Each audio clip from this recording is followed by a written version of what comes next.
Good morning, everybody. Welcome to the Sewcial Circle. I hope you all had a wonderful Memorial Day weekend. In fact, I want to hear a little bit about it in just a moment. Today, we are going to be making a really fun project. It is going to be this adorable Jiffy Mitt. It's a lot of fun. We've got a fat quarter friendly project. There we go. I can say it.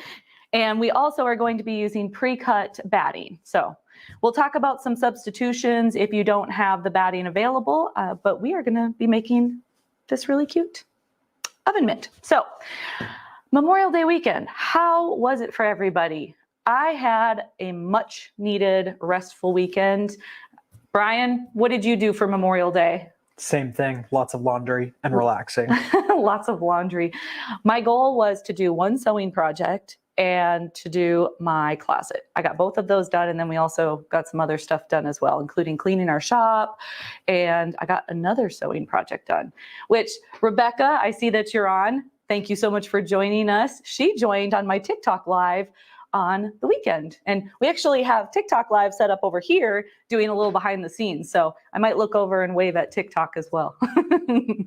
But we are going to be getting right into this project because it is going to take a little while. We're looking at probably about an hour and a half to 2 hours. I made this one yesterday. It was my first time making it, but it was a whole lot of fun. It's an easy sew.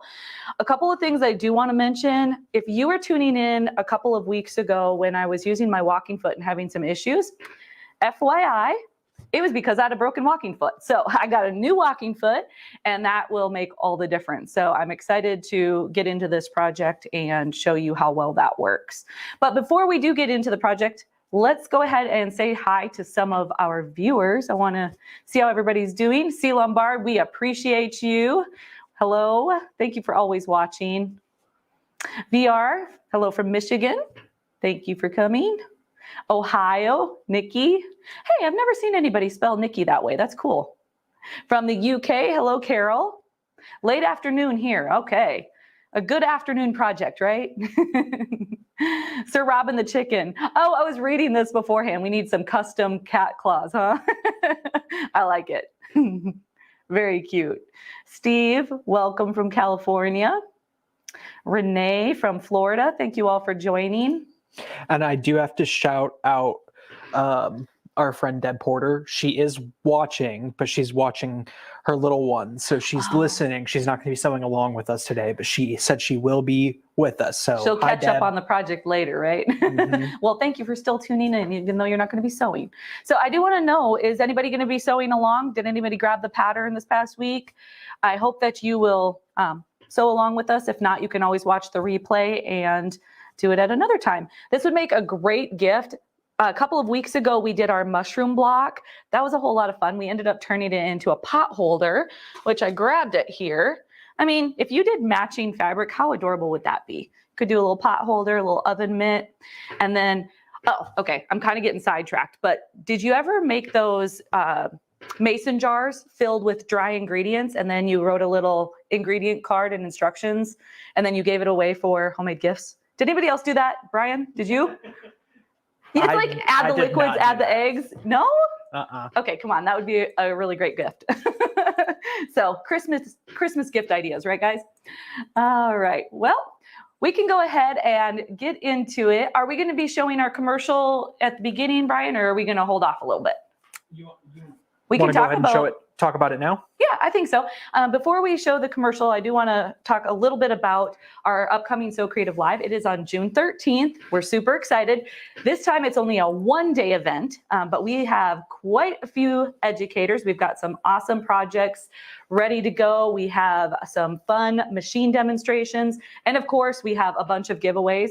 Over $10,000 to be exact. So we are very excited about that. So we're just going to show you a quick commercial on the upcoming Sew Creative Live event.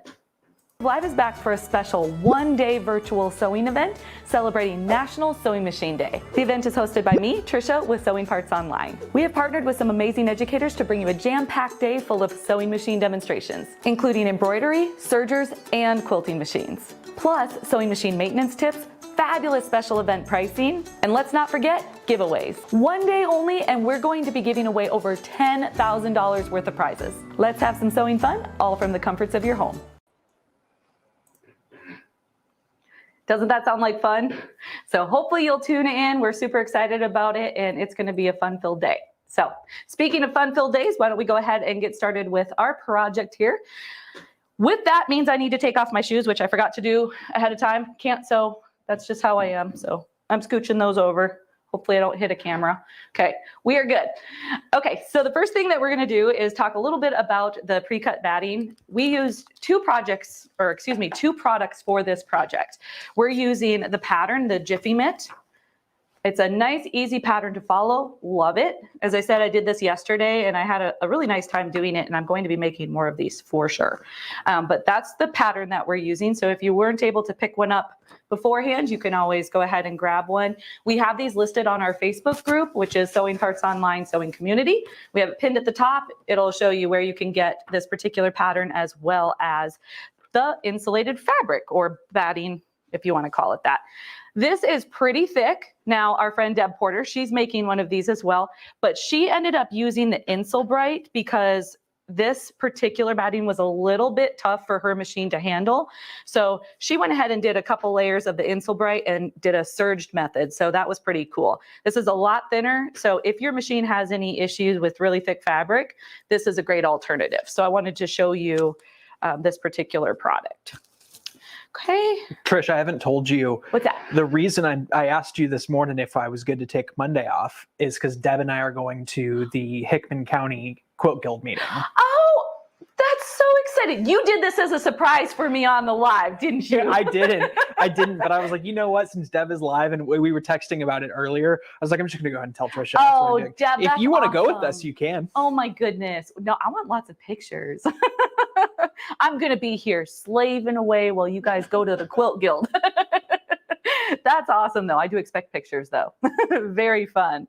Deb lives near us, so we've been able to hang out with her a couple of times. She's also on our Facebook group. So it's so cool to take who we virtually have become friends with and meet them in person and get to go to a Quilt Guild. So very cool. Thanks for sharing, Brian. Deb just said, we'll be having fun. That's awesome. Yes, we will. Very cool. Okay, so we're going to be using this pre-cut batting. Very excited to use this. There's some tips in the pattern that we're going to follow, and I'll mention those as we're sewing. One thing that is a must, I'm going to tell you, it's pretty thick. I'm using the Juki TL 2000 QI. There we go. It's a straight stitch machine, semi-industrial. It's intended to go over a really bulky, heavy fabric. And last couple weeks ago, when I was having issues with my walking foot, I'm like, what the heck? It should be going through this like butter. And it does, but I still had to change my needle out for the denim needle as instructed in the directions here. They tell you to go with a size 16 denim needle, and you don't want to forego that little step because it does make a huge difference. And so we've got that. And of course, we're going to have some of our normal supplies that we always have handy, including my little gauge, which I actually use this a lot. My tweezers, always have to have my tweezers. I think I'm going to put together a kit of everything that I use every week, because I've found that all of these little tools I use every week, I mention every time. So my little snips, of course. I grabbed a few different marking tools. This one is more of a chalk, I believe. It's a water erasable one, but it's just going to go on my batting, and it worked pretty well for that. So my batting and my fabric, actually. And I did also use chalk.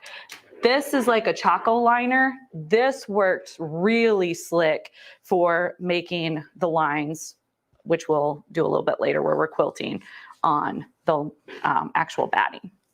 And then I grabbed some pattern weights. If you don't have pattern weights, you can always grab, a can of corn or beans from your pantry. That does the job for you too. Something to hold your fabric down. And then, of course, I like having my rotary mat and my rotary cutter. This one, I actually enjoyed using the smaller option. This is the 28 millimeter. It was really nice for getting in the thumb area without cutting too much. So of course the 45 millimeter would be fine. You just have to be a little careful, but I found that I really liked the 28 millimeter. It does call for some adhesive spray. If you don't have this on hand, you could try some of the basting tape or just using Wonder Clips, but it does help having the fabric sprayed down with the adhesive spray. So Deb said she needs to get a smaller rotary cutter. They're really handy. I like having a variety of sizes. You never know which one's going to be the most handy for the project that you're doing. So, oh, I see somebody did some yard work over Memorial Day. We did get that in too. So I was pretty excited all we got done. I also grabbed some of my Wonder Clips. I used a variety of Wonder Clips and pins for this project. So I would have both of them on hand. All right. So we have the pattern. It's only a few pages long, but I'm going to keep it on my side here. Like I said, since I made it yesterday, I'm going to peek at it a couple of times, but this is fat quarter friendly. It only takes 2 fat quarters. How fun is that? So a fat quarter is a piece of fabric that is 18 by 22 inches long, or 18 by 22 inches. So there you go. It's a great scrap buster. And I did cut the fabric just a smidge larger than recommended, but only because when I quilted the fabric, it scooched a little bit. It was large enough, but since I had extra fabric, I'm like, might as well let you guys know that you can do it a little bit larger than it says on the pattern. But these are the 2 that we have. I actually cut the fabric already, but I do want to show you how I cut the pieces for both the lining as well as the little handle and also the binding. Because in order to utilize a fat quarter, you do have to cut it a specific way. Otherwise, you'll have to use another fat quarter to get the correct amount. So see, how cute is this? Adorable, right? It actually feels really, really good. Like it's gonna work really well. So I hope you guys enjoy this project. Okie dokie. So I think we are about ready to get started. I'm gonna throw my other pot holder here. This was from a couple weeks ago. If you wanna watch this tutorial, you can always check back on our social circle from a couple of weeks ago on the mushroom block. That's what we ended up turning into the pot holder. And we're gonna get rid of that. The pattern comes with this template. Now it does talk about tracing it, transferring it. And you could use the Sew Steady table, which we talked about a couple of weeks ago. If you remember, we are running a special right now until the end of June. I think it's June 30th. But if you buy any Sew Steady table, you can get the light stick for just $10. And later on in this episode, we're going to show you a little video on how cool that is, where you would be able to turn your acrylic table into a light box. It's very cool. Okay, so first things first, let's talk about cutting, what we need. I'm going to set this aside for a moment. And the very first thing that they talk about is cutting your lining as well as the little hook and the binding. So we're just going to take one piece of the fat quarter. And you're going to do it the long ways, and then you're going to fold it in half. And it's very easy. I just wanted to make sure that I mentioned it though. So this is where it comes in really handy if you have a large ruler. When you're using a ruler and then your rotary cutter and rotary mat. But you can line everything up on your rotary mat. Make sure that that folded edge is lined up to one of the straight lines on here. And then you'll just trim off the one end just to even everything up. And then from there, you'll have a straight edge. And then we're going to be working this way. So after you've straightened up your edge, you would just cut a 2-inch strip. And then you would cut a 2-inch strip again. You don't have to take any extra fabric off. I'm actually going to move this for a second and show you. I'm just going to try to scooch over, see if I can do this kind of sitting down. I've got a little table here, so I apologize if it's awkward. I'm going to scooch this as far as I can. But I found that it works best to work from the left to the right. And you can cut off the selvage here. Once you've lined everything up, just going to take my ruler and line everything up there. And in this case, I do like my 45 instead of the 28. worked out pretty slick. I'm just going to hold it down. Okay, without moving your fabric, take your ruler away, get rid of your excess here, and then do a 2-inch strip. And being careful not to move your fabric. And if you're new to using a rotary cutter and mat, just know that you can hold down your ruler and then cut, stop, reposition your hand, and then continue cutting. And try to do that without lifting your rotary cutter. You'll get better results and you won't have like weird nicks in there. So that's one strip. They say to cut 2 strips and then you're able to cut them down to the appropriate size. If your 18 by 22 inch back quarter is actually the correct size, you can make 1 strip work, but we're going to go ahead and do 2 since that's what they say. And I did 2. And also just be aware, this side of the ruler, it has a 1/2 inch measurement. The other one goes by inches. So I'm just going to make sure to rotate it so I don't do 1.5 inches instead of 2. Okay. So I'm not lifting up my rotary cutter. I'm just going to lift my hand, reposition. Okay, so I've got my 2 strips, and then we're going to cut 13 inches. So that's where I was saying, since you have the extra fabric, you might as well just cut this in half. So it gives you a little extra leeway. Now, if you're really particular about saving your scraps or making them last longer or wanting to put them in a different project, you can get a little bit more out of it. But I found it easier just to take this folded piece of fabric and cut it in half. Otherwise, you can cut them down to, I believe it's 8.5 by 13.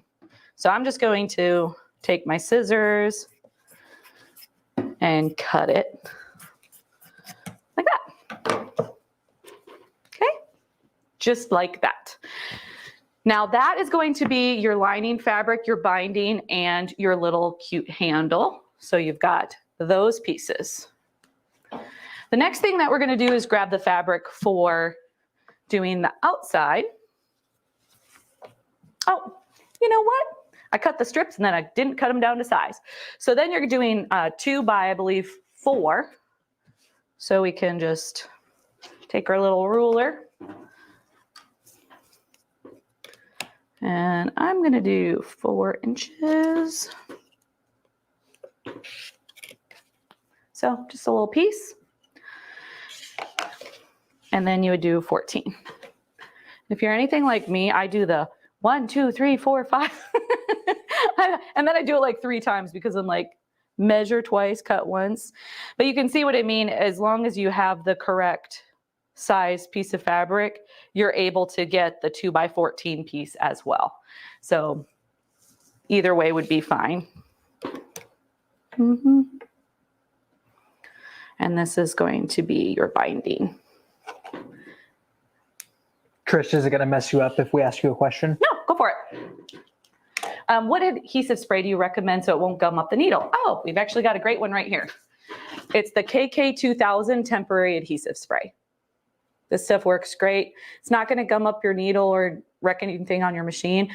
If you do have issues with that happening, you can always take a little bit of the, it's not the oil, shoot, what's it called? I'm so sorry, I can't think of the name of it. You can also use chrome-plated needles. You can, but in this particular project, I want the denim needle. But you could probably get a chrome denim needle as well. That works.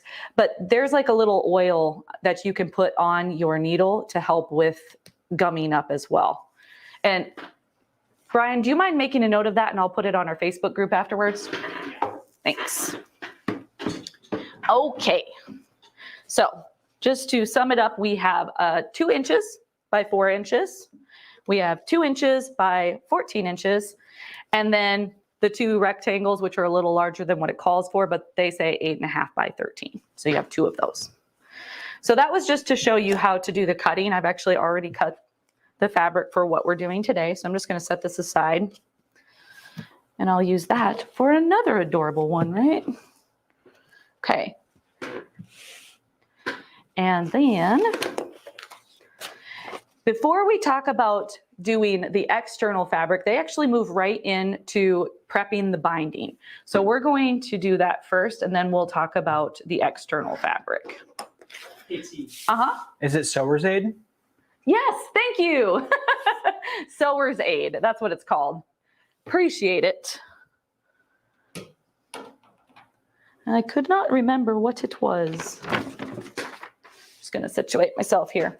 So we are going to bring up our mat. Now this is a no-no. You do not normally want to place your mat on your wool mat on your rotary mat because it can warp it. I'm going to do this really quickly, and I'm only going to do a little bit. So I am going to do it today, but for your reference, try not to do that. Okay.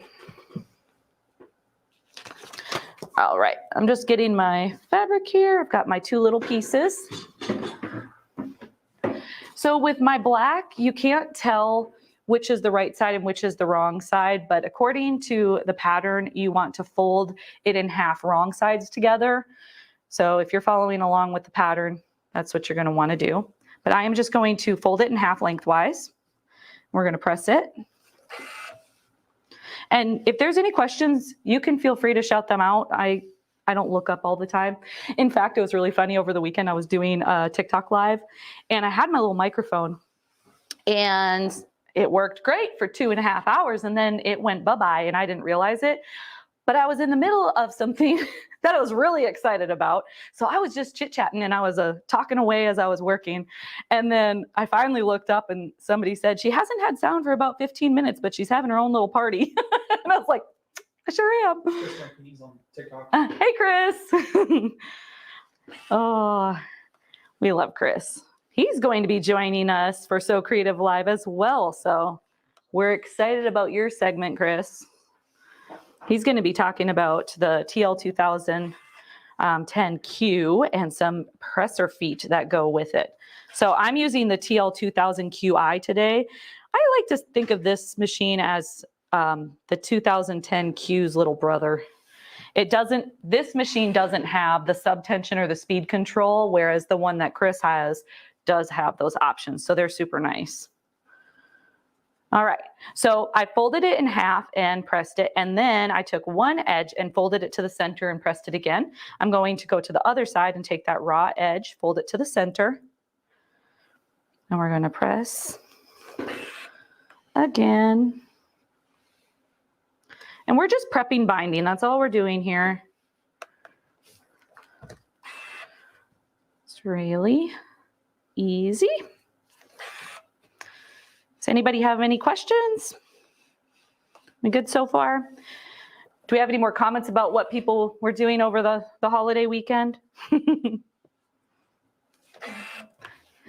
was pretty excited. I did 2 projects. So I did a line tote, which I think we're going to do it for the Sewcial Circle as well, because it was a really fun project.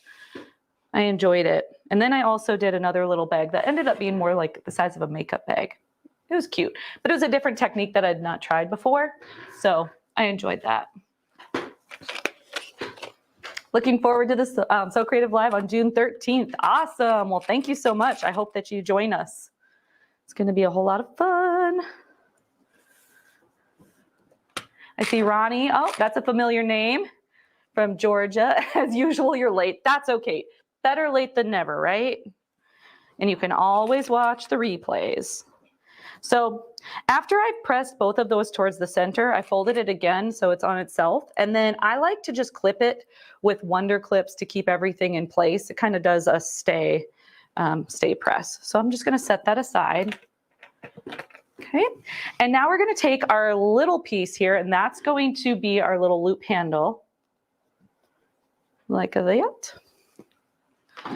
And we are just going to do the exact same thing. We're pressing it in half with wrong sides together, if it matters for your fabric. I should have pulled my hair up. And then we're going to do the same thing where we open it up and then take the raw edge, fold it to the center, and press it again. And you do want to maintain having that fold line in the center. So just press on the outside here. Flip it around and then take the other raw edge, put it to the center, and then press.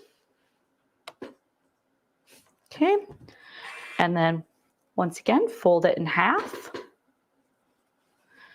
I like to give it one more little press.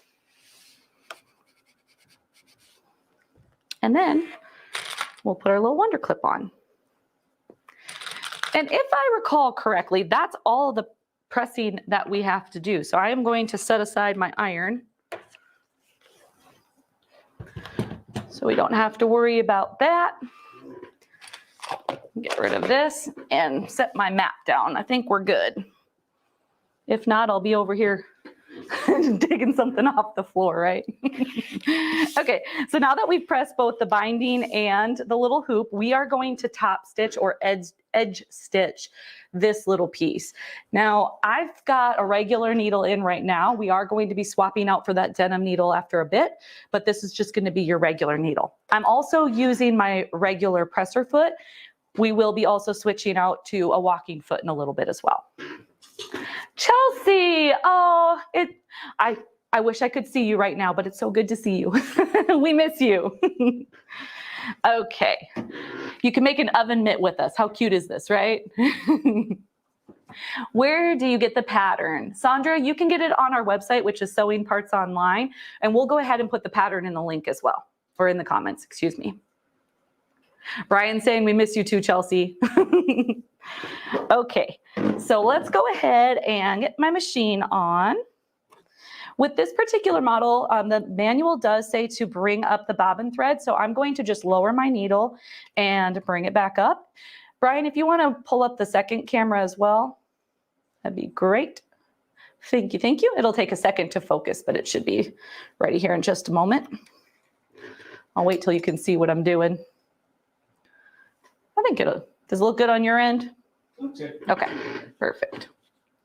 Okay, so we're going to take the little handle and we are going to do probably about 1/8 of an inch. When it's something this small, I like to lower my needle into the fabric before I lower the presser foot. It's just because I have like extra visibility when my foot is up.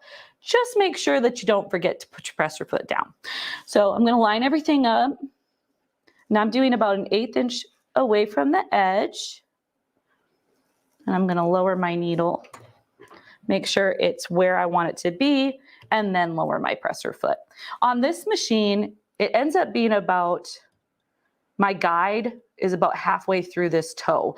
So I don't look at the needle, I'm going to look at right here on this toe and make sure everything's lined up nicely. So I get a nice consistent stitch. Pop that over there. And also when I'm doing something this small, I like to have my tails ready because I usually have to give it just a little tug to get it started. Otherwise, sometimes it'll catch. If you have a machine that has a wider opening, this is when you'll often see that your fabric gets sucked into your needle plate. This machine is a straight stitch, so it has a straight stitch plate on, which means it has a very narrow hole. That eliminates my fabric getting sucked into that hole in the needle plate. But if you don't have that straight stitch plate, the tails will save you a lot of headache. I just like to start nice and slow. I'm just gonna do 2 back stitches because I get back stitch happy. I do way more than I need. I usually end up doing like 6 or 7 when you only need like 3. So I'm maintaining looking at the middle of that right toe. And I'm just gonna keep on going all the way to the end and then back stitch. Cut that thread and we're good to go. So another thing that I like to do is take my little snips and trim the thread as we go. Just saves me a headache and it's easier if you clean up as you're going. I'm gonna grab my little garbage here. Okay, we're gonna set that aside and we are gonna peek and see what the next step is. So the outer mitt preparation. Let's go and grab The binding we can set aside just as is with the Wonder Clips on. So let's take a peek here. We're going to fold right side. Okay.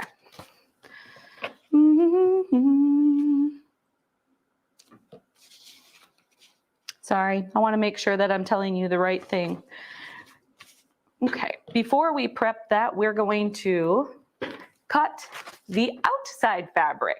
So my outside fabric is pretty darn cute. It's this little barbecue. How adorable is that barbecue pattern? So I've got that cut into 2 pieces. The reason I cut it into 2 pieces is I wanted to have it set right next to each other like this. And I was going to have a top facing camera and it was going to fit within that camera shot. So we'll just talk about it. But you want your fabric facing up, pretty side up. And then we are going to do mirrored. We're going to cut this out mirrored. So we're going to do one this way, and then we're going to flip our pattern and do the other one this way. Your thumbs facing each other, essentially. So let's go ahead and do that. And this is where I really, really liked my 28mm rotary cutter, which is right here. And also grab your weights or your vegetable cans, whatever you need to hold your pattern in place. So we're gonna cut that quick. If you're particular about what you wanna see on your oven mitt, you can place it in an area where you're gonna catch all of the little pictures that you like. If not, you can just place it on. And be mindful of directional fabric. So you don't want to turn this upside down and have your barbecue, the writing on it, upside down on the one side and right side up on the other. So you can just place them both right side up, and then we'll cut around here. So I use this kind of like a pencil. I'm just going to go all the way around. When you get to the thumb, there is a cut mark, and you want to go through on the cut mark and just be careful not to cut further than it says.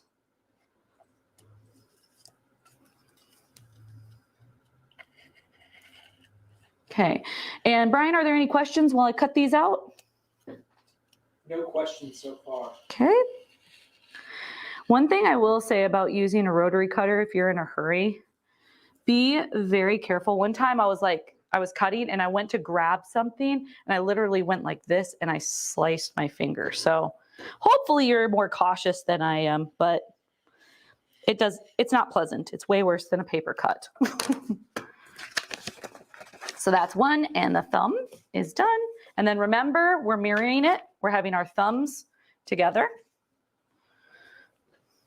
Set this cute fabric aside because that's definitely going in the scrap bin. Got one. Scooching this over. I'm not going to be too particular about it. I want to be able to read that. That's all I care. That's all I care about. So cute. I think this one will be pretty nice. Alex, do you mind if I tell what video you're doing right now, what you're working on? She's actually working on a super cute apron that's going to be available for a good gift for Father's Day. So she's editing that right now, but she used this particular fabric. So imagine how cute that's going to be. You could do an apron, an oven mitt, and a pot holder. I mean, you'll be all set. I think that's going to be a pretty great gift, along with some dry ingredients that make brownies, right, guys? Mm-hmm. Seriously, I loved getting those. They were always really nice because you could make chocolate chip cookies or brownies, have all the dry ingredients, and then there's a little note that says add eggs, whatever, and all the other stuff that you need. I'm making this awkward sitting down. Sorry, guys. I haven't seen the ones for like the brownies and stuff, but I have seen the ones for cocktails and stuff.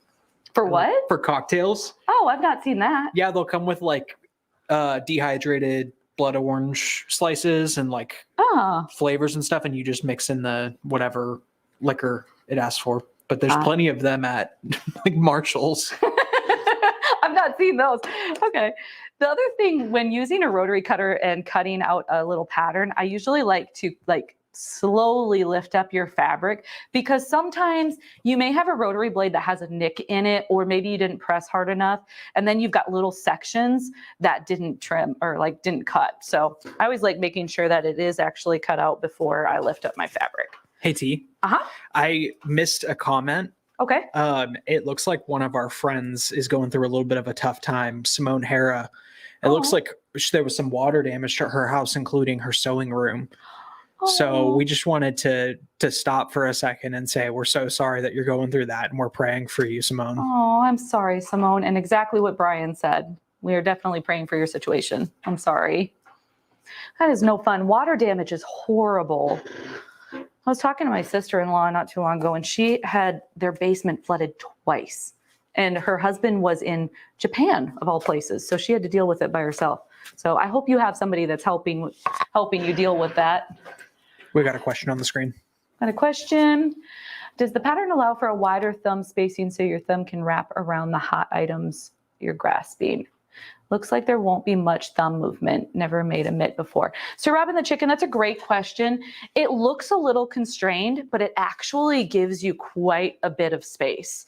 So I wish I could get the exact measurement here. Well, I can give you an idea, because we taken 1/2 inch off on each side by the time we're all done. 1 inch. So it leaves us with 1.5 inches of space for a finger.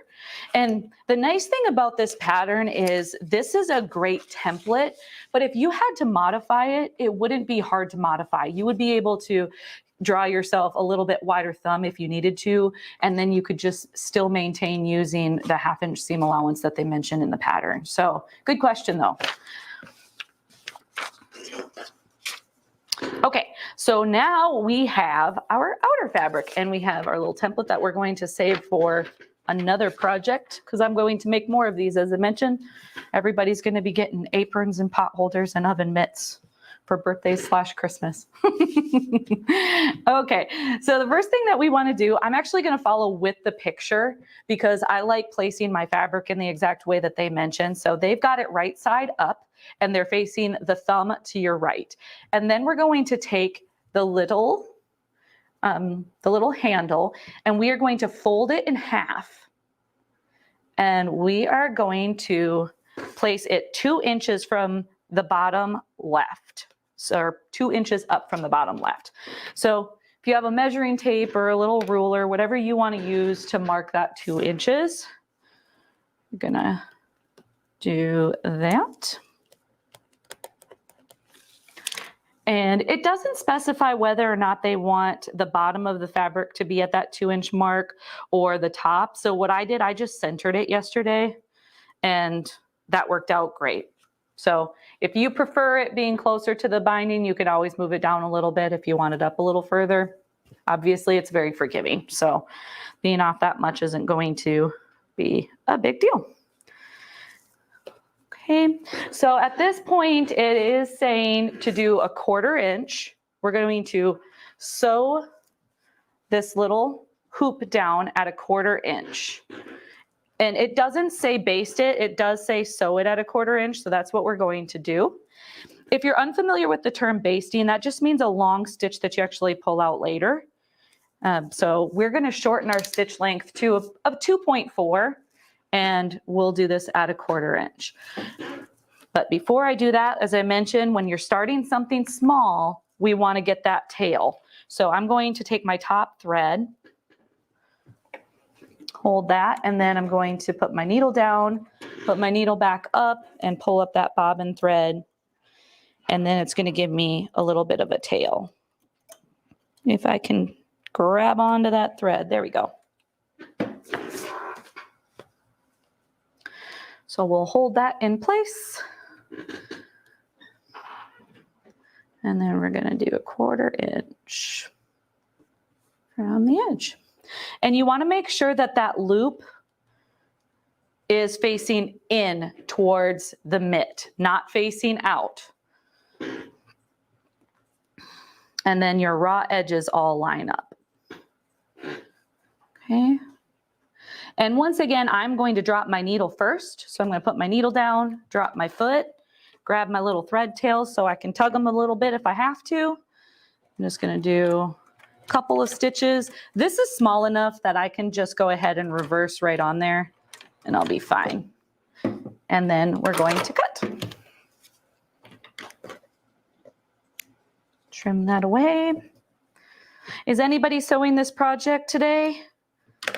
I hope we get to see some pictures on our Facebook. We have really been enjoying everybody posting their projects. This should be no us. surprise, but Rebecca is quilting. Rebecca's quilting. Oh, you better show pictures of that today then instead of your oven mitt, right? Deb saying she's trying. Oh, watching the little ones. We understand. It's okay. All right. So now I'm going to place this back in front of me as the pattern says.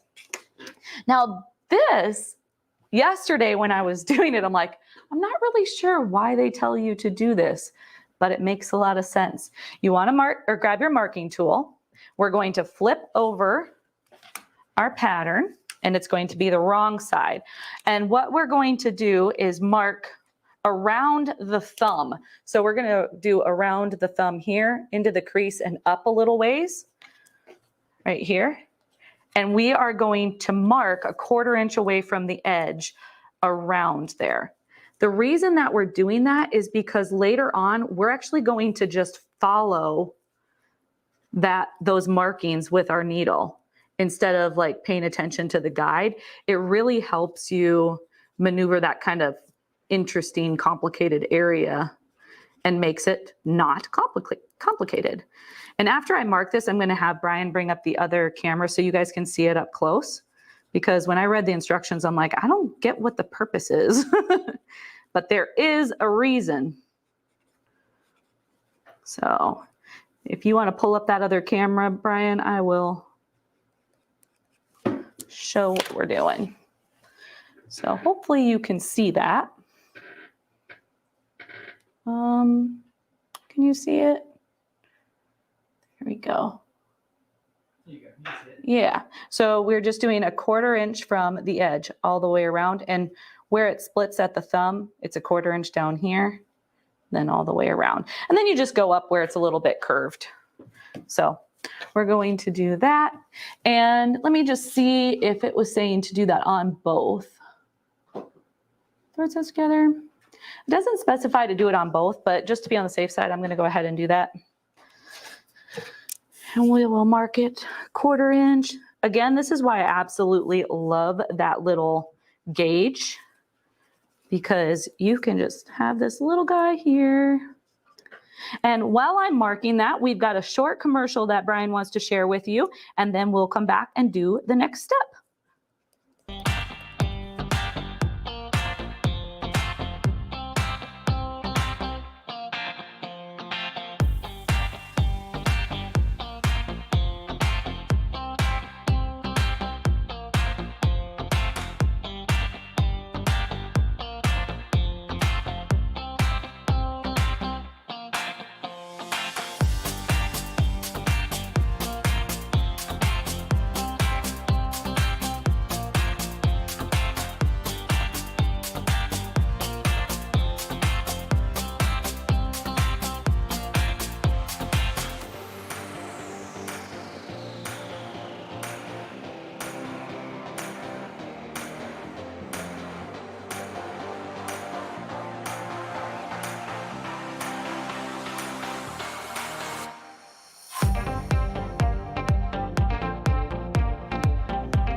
So we love the Sew Study tables. As I mentioned earlier, we are running that special through June 30th. Any acrylic sewing table that you get, the Sew Study tables, you can get that light stick for just $10.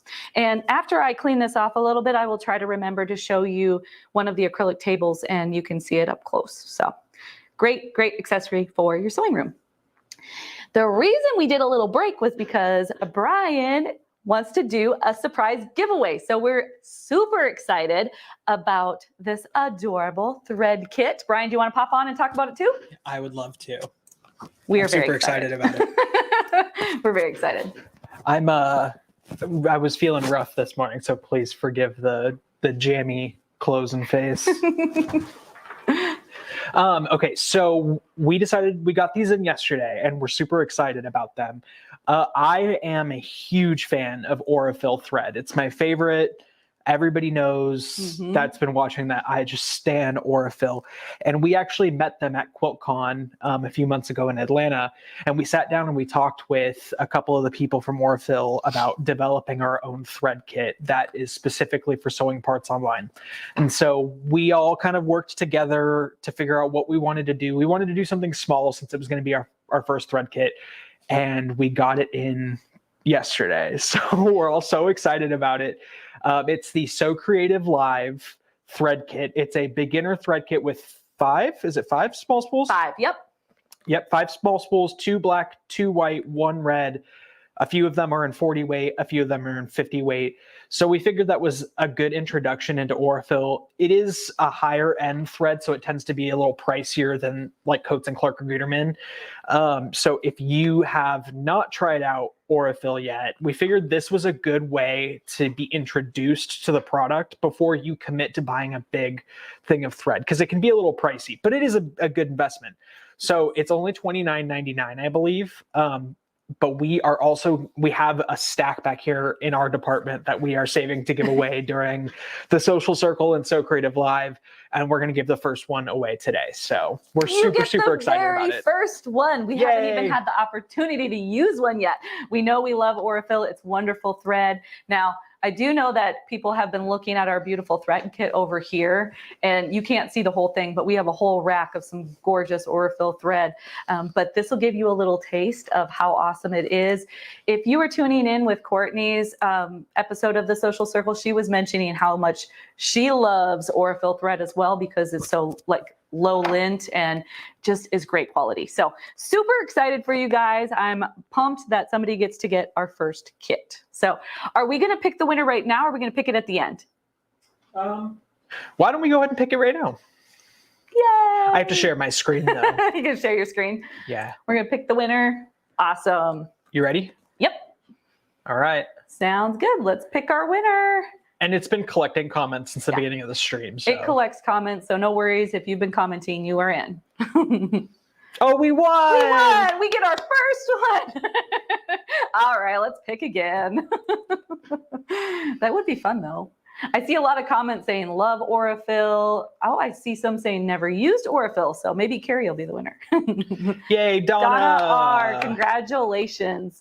To get your thread kit, just go ahead and email me. It's Tricia@sewingpartsonline.com. And Brian, do you mind putting my email in the comments just to make sure my name is spelled correctly? But absolutely. Please go ahead and email me your information, and we'll make sure that we get your thread kit out. So congratulations. We would love to hear feedback too. So if you're part of our Facebook group, if you want to let everybody know how you like the thread kit, we would greatly appreciate it. So fun. I like random giveaways.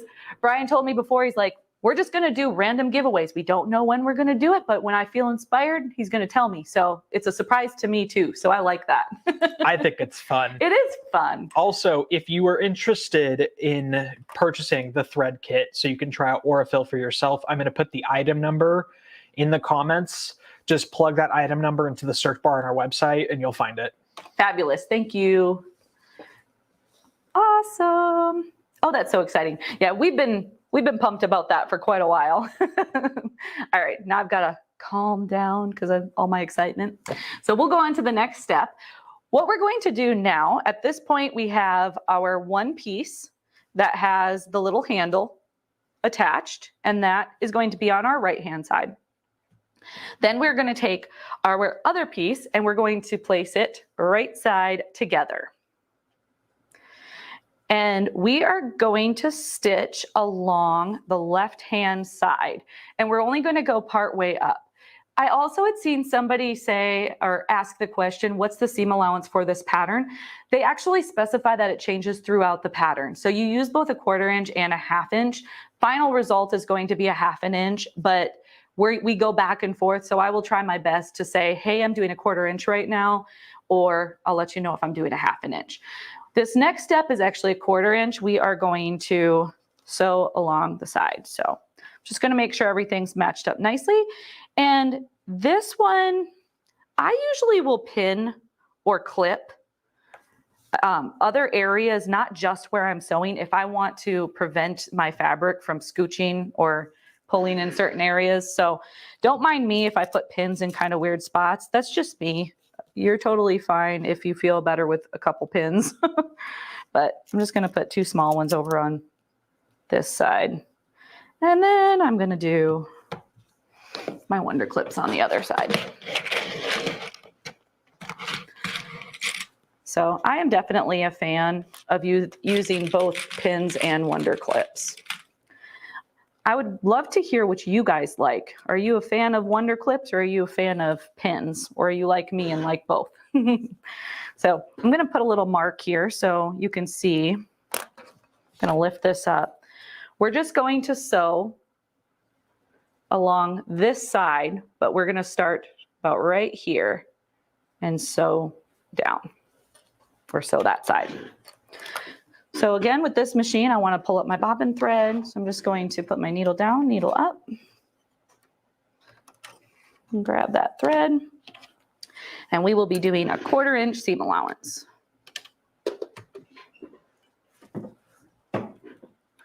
And remember, we have our little hoop, that little thing on the side. So it's facing in. Just make sure that it's not bent or anything like that, or flipped over. I'm just holding it. I love the sound of this machine. Okay, and I put a little mark where I was stopping just to keep me from sewing too far. It's not an exact spot. It's just mainly where it starts to curve. You don't want to go further than that. Okay. So now I'm going to take my pins back out and trim my thread. Okay. So this is what we have at this point.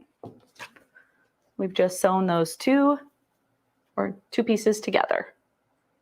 Before I move on to the next step, Brian, do we have any questions? I see some comments that they like pins and binder clips. Yes. Celine likes pins and Wonder Clips. Great. I think they all have their use. As few Wonder Clips as possible. Really, Carrie? I want to know why.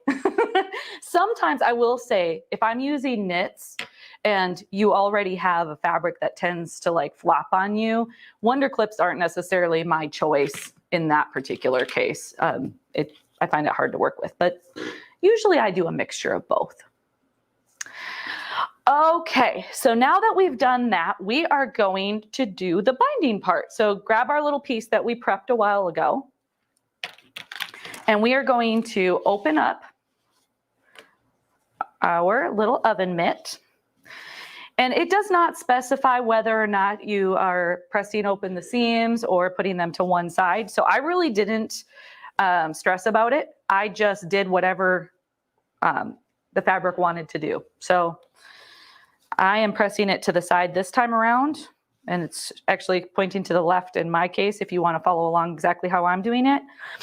The top can be a little bit floppy. That's totally fine. What we're doing now is making sure that the bottom is straight, because we're going to attach the binding. And Brian, do you mind putting the other camera on? And I'll try to keep this within a shot that you guys can see. Actually, if you put just the, yeah, I'll try to turn it this way. Okay, sweet. So we're going to take the binding and we'll remove our clips. We don't need those anymore right now. And we are going to open up our binding, and you'll see how this looks.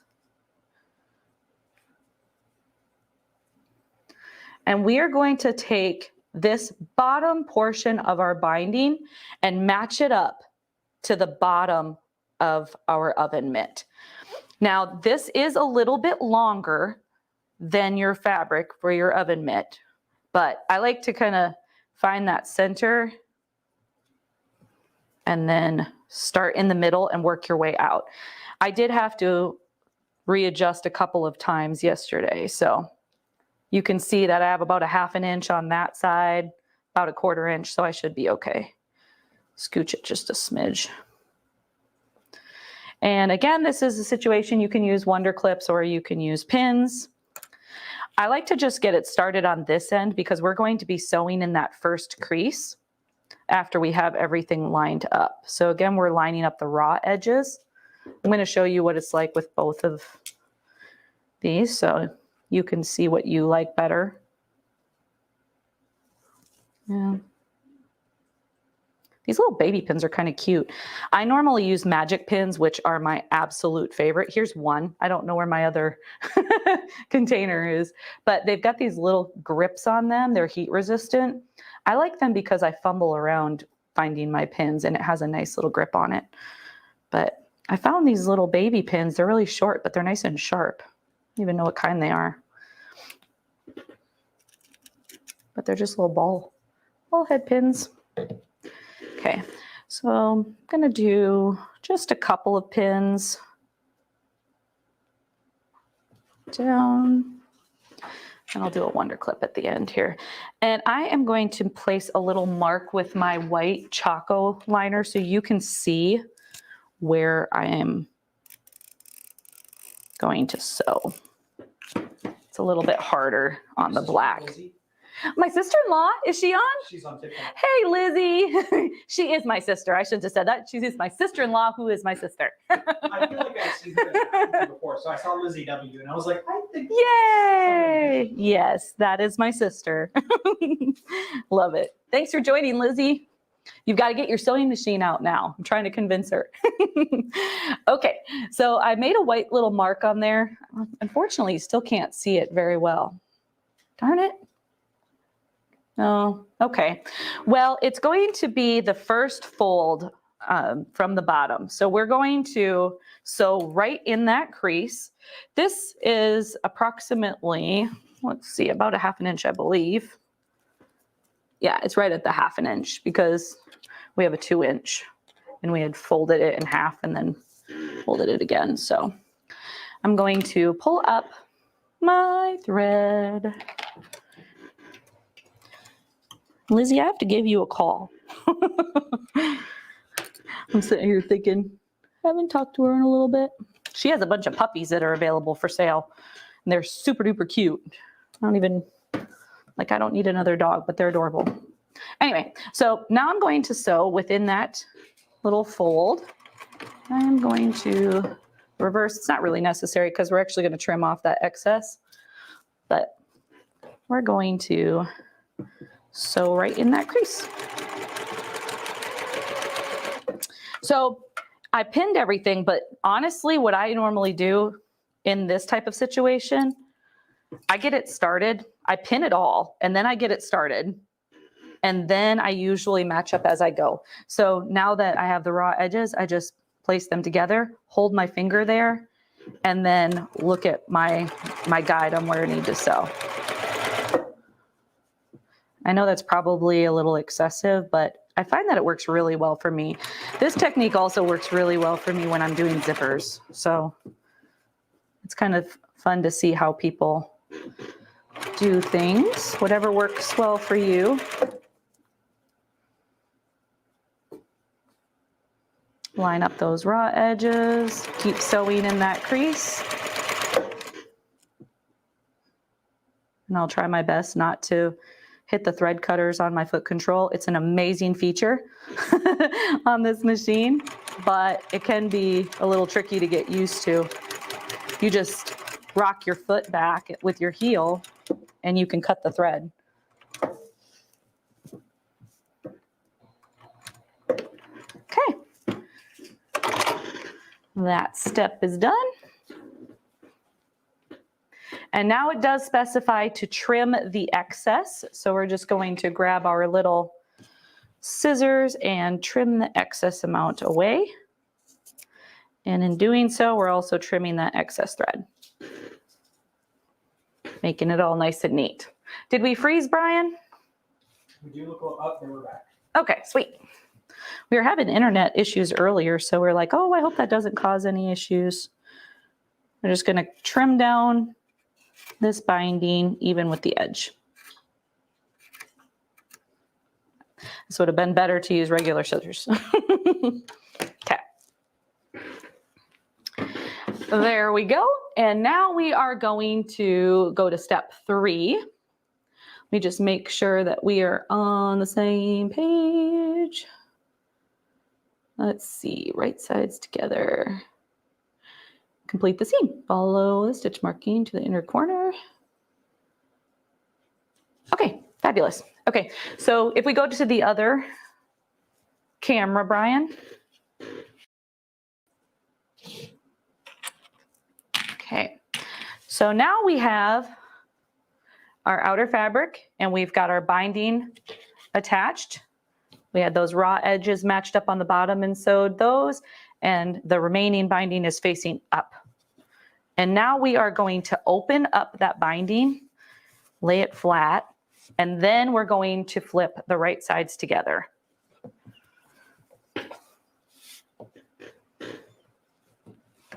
Make sure that that binding is flat.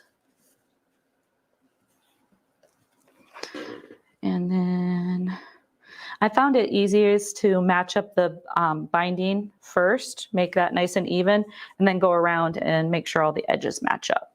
And in this case, I did use several of my Wonder Clips.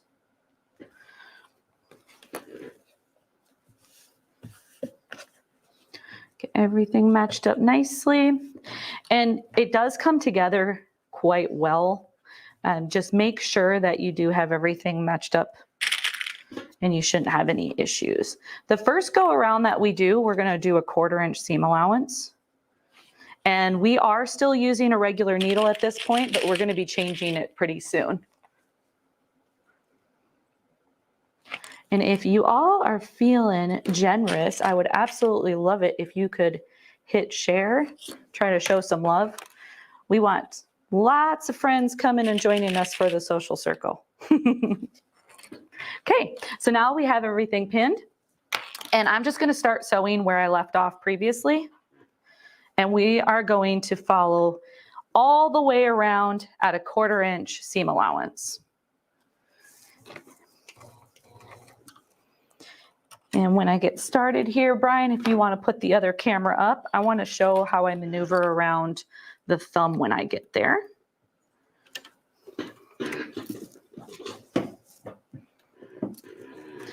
And if that camera feed is giving me any issues or giving you any issues, just let me know and I'll try to show it on the other camera.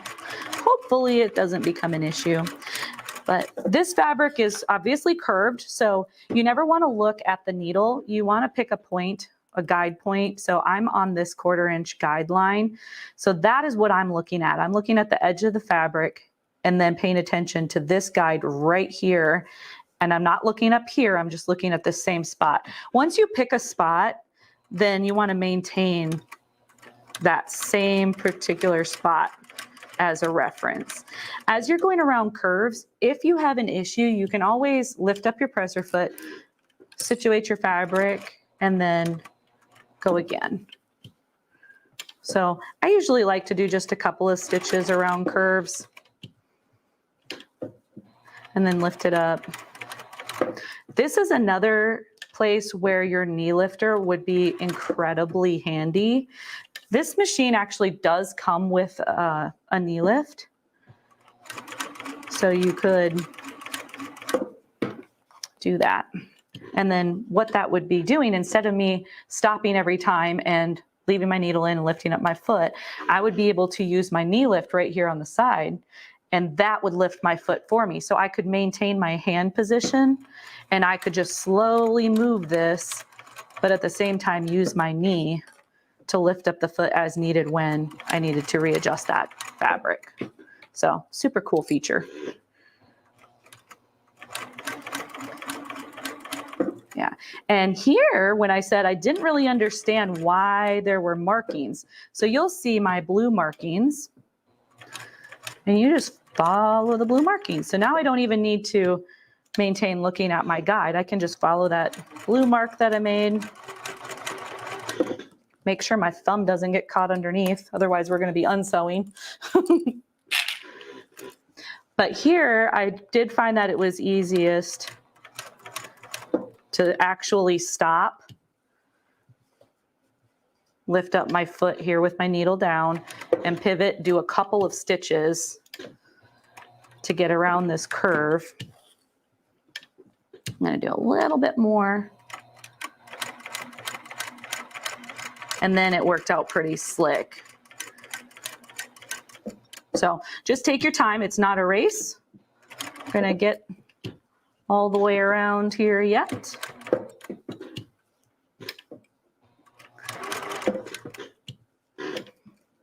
All the way. While I'm going around the thumb here, does anybody have any questions? Cool. You want to read one off for me? I can't look up at it while I'm sewing. Yeah. Rebecca wants to know if we sell laser lights for the long arms. Laser lights, I'm sure we do. I think she's talking about the laser pens for the pantographs. Correct me if I'm wrong, Rebecca. Okay. We do sell them for the Grace ones for sure. Yeah, I know we can do it then. Where you set up the laser front, where you're sewing from behind. Those are really cool. And then Ronnie wants to know about the supply list for where did you get the batting? So that's on Sewing Parts Online, and we will include the part numbers for you both in the comments, but it's on our Facebook. So we've got our Facebook group, which is Sewing Parts Online, Sewing Community. Every week we post what you're needing. In this case, because there was a pattern available for it, it wasn't just cutting fabric to a specific size. We did just list the pattern and the batting. And then you also need just a random smattering of other little tools that you will likely have in your sewing space. Yes, that was what Rebecca was asking for. Cool. If you reach out to customer service, which is info@sewingpartsonline.com, and give them your model number, they'll get you all the options for the stylus pen. I think we have a baby lock one too. Very fun. Your camera has been a little bit choppy. It's been resolving itself after about 5 seconds. If it gets stuck though, I'm going to pop you on and I'm going to come reset the second camera. Okay. Sounds good. We got to deal with technical difficulties, right guys? Thanks for your patience. Okay, so we're sewing all the way down onto the binding and completing it. And then we're going to leave the bottom completely open. So it looks like it's frozen on my side, so I'm just going to go to this one, and I'm going to lift this up and show you what I did. I'm going to trim away my excess thread here. Don't mind me, guys. He's like, I'm just going to fix stuff and things. He's going to reset everything for me. So while he's taking care of that, we went around the curve, but you want to clip the curve. So if you're unfamiliar with clipping the curve, it just means putting a couple of little slits in that curved area, which allows the fabric to open up. Because otherwise it's resistance here. And then if you were moving your thumb around, you would end up pulling it and it would rip the fabric versus it opening up the way it's supposed to. So I'm just going to put a little V in there. You just want to clip up to the stitch line, but not through it. It's very important that you don't cut the stitch line. Okay. And that's just in that little thumb hole. Okay. All right. So at this point, we've sewn that. We've got our binding on. We have our little handle on there. And we've got the outer fabric done. So trim that. And then we turn this right side out. We're getting there. You're not going to believe this. What's that? It's updating. It's updating. Oh, well, guys, we'll use this camera and we'll just make do. I appreciate you going with the flow. That's what we do back here. That's what we do. We have to with punches. technology. There's not really much else we can do, right? We appreciate the patience. Renee's saying she has a hard time with her knee lift. You know, it is definitely a learning curve, as is our many things. You know what I'm saying? But it is worth it. It does take a little bit of practice. I'm not going to lie. but it's pretty awesome. It's especially great if you're going to be doing free motion quilting and you have your hands, you've got multiple layers and you have your hands in the exact position that you want and you need to make an adjustment. That knee lift is so nice versus trying to lift everything up and then losing your spot. So they definitely have their benefit. Okay, so we've got the external fabric done. Now we are going to shift over and work on the next section. So this is actually pretty fun. I liked this part of it. I enjoyed this process. So we are going to do a couple of things before we switch over to the quilting part, and using this batting, we are going to switch out our needle. We're going to do a size 16 denim needle, and we're also going to switch out to a walking foot. I would highly, highly recommend doing this because this batting is quite thick and you're going, I shouldn't say you're going to, depending on your machine, it may work for you, but you're going to have shifting, or you will likely have shifting. So I would use a walking foot when you're working with multiple layers. Oh, I see a Facebook user saying, I never thought about making an oven mitt. Awesome. I'm glad you're enjoying this. Yeah, I never thought about making an oven mitt either. Brian's awesome about picking really fun patterns for us. And he's the one that brought this to my attention. I'm like, that looks like a whole lot of fun. Now that I've made one, I think, like I said, people are going to be getting some gifts. Ready to test it? Yeah, we can go ahead and test it. Yay! Oh, it looks clear and beautiful. Perfect. Brian fixed it for us. All right, so what I'm going to do here, I'm just going to remove my old needle. And this, you just take your little screwdriver and release that. Okay. And I'm just going to put this right here for now. And I know I had my needles. Now with needle sizes, as the number increases, it's a larger needle. So mine is a 16-100. The 100 is going to be the European sizing, whereas the 16 is US sizing. So if you've ever looked at those numbers and wondered, what does that mean? That is what it is. So a 16 is definitely a larger needle. It's going to get through this bulk. And if you can see this on the camera, you can tell, I mean, that's pretty thick. And we're going to be going through a couple of these layers as well as fabric. So this is why it's really important to swap to the correct needle and use your walking foot. So with this Juki, the flat side of the needle actually has to face the right. If you're using a domestic machine, it will likely have the flat side going to the back. You just want to, if I can see what I'm doing, there we go. I'm going to scooch that in, make sure the flat side is to the right. Always make sure that your needle is inserted all the way up. Otherwise, you can have skip stitches or it could break, will cause issues. We're going to tighten that up. And now we're going to swap out our presser foot for the walking foot. If you're unfamiliar with a walking foot, they're super handy dandy. They have a built-in feed dog on them and they work in unison with the feed dogs on the machine. And then because they're working from both the top and the bottom, it feeds multiple layers of the fabric or multiple layers of fabric through super nice and even. They're great for an assortment of situations here. I didn't even realize how strong I was when I put that presser foot on. Okay, most of the time, you don't have to remove the presser foot screw all the way because you have this U shape. There we go. This U shape that you can just slide it up and tighten the screw. This particular foot, you can see it doesn't have the U. You actually have to insert the screw on the side of the foot. So I'm going to remove my presser foot screw all of the way. And then I have to first make sure that my bar here is attached in the correct position. So this particular one has a little claw, right? You see that? That has to go around this needle clamp screw in order for this to move up and down and move the feed dogs. If this isn't attached, then these feed dogs are not going to move, and then you're not going to have the results that you're needing, and your walking foot's not going to work, and you're going to call saying, my walking foot is broken, but it's not. There's also other styles of walking feet that have a bar instead of a claw. If it's just a straight bar, then you just place that bar on top of the needle clamp screw. But we're going to come from behind here, and we're going to make sure that that claw is around the needle clamp. And then we're going to get the other side. Whoopsie. There we go. Pay attention, Trish. We're going to get the other side all matched up and then lift it up a little bit until I can see that hole in the needle or the presser foot bar. And then I can place that in and get it all screwed tight.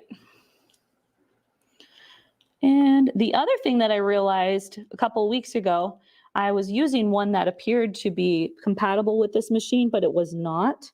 The needle was quite close to the presser foot, and that was also causing me issues. So thanks for bearing with me a couple weeks ago when I was the walking foot that I was using, but it was broken and it was incorrect.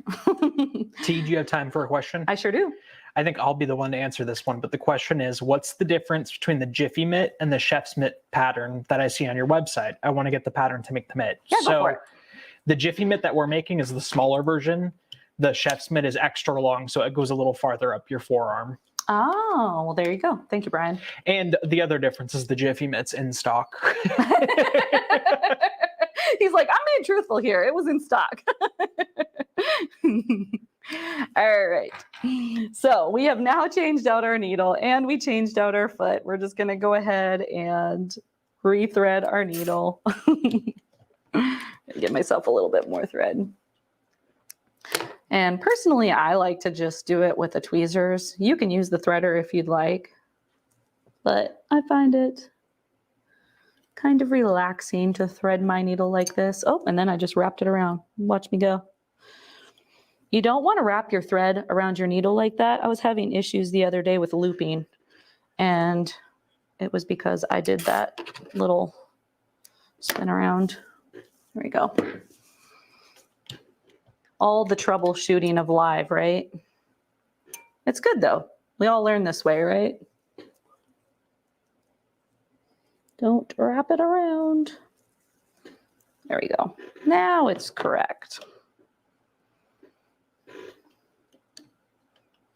Okay, that'll be prepped. And then I'm just going to bring up my bobbin thread, pull that back and have a tail. That way it's all ready to go when we move to the next step. Okay, so if you want to switch to the other camera again, we are going to get to do the fun part. So a few things that we're going to grab. I'm going to get some of this stuff out of the way here. Adhesive spray. And I mentioned last time, make sure you do that in a well-ventilated room. We are not, but I'm going to do it anyway. So hopefully I don't feel lightheaded. But if you are able, make sure that you are in a well-ventilated spot. We are going to spray a little adhesive on here.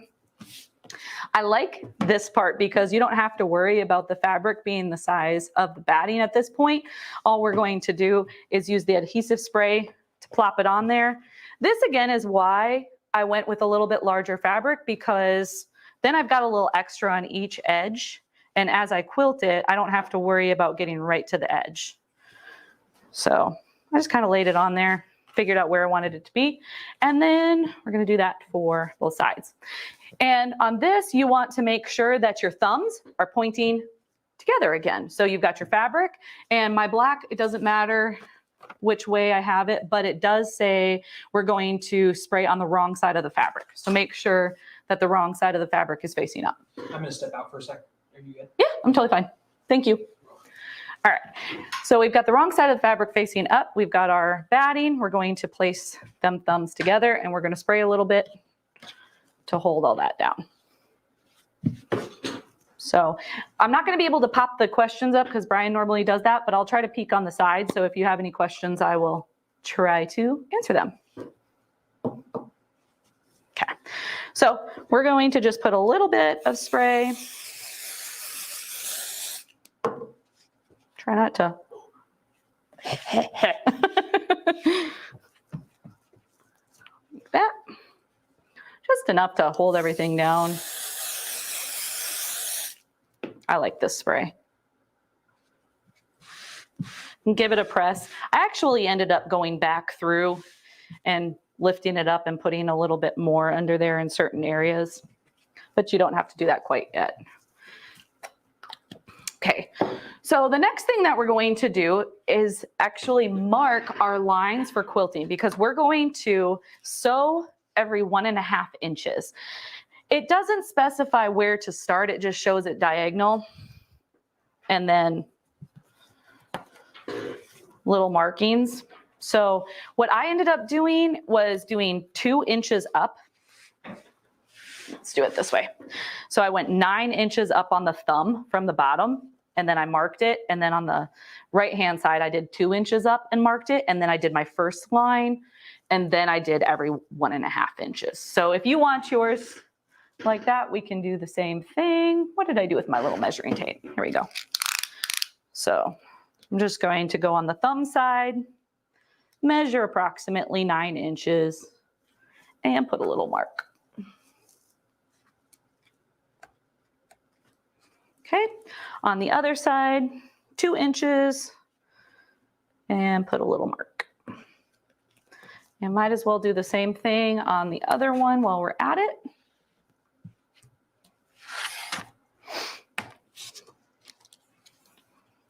I'm gonna do 9 inches on the thumb side.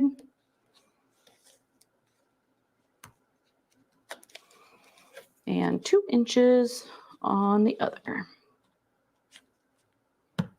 Okay.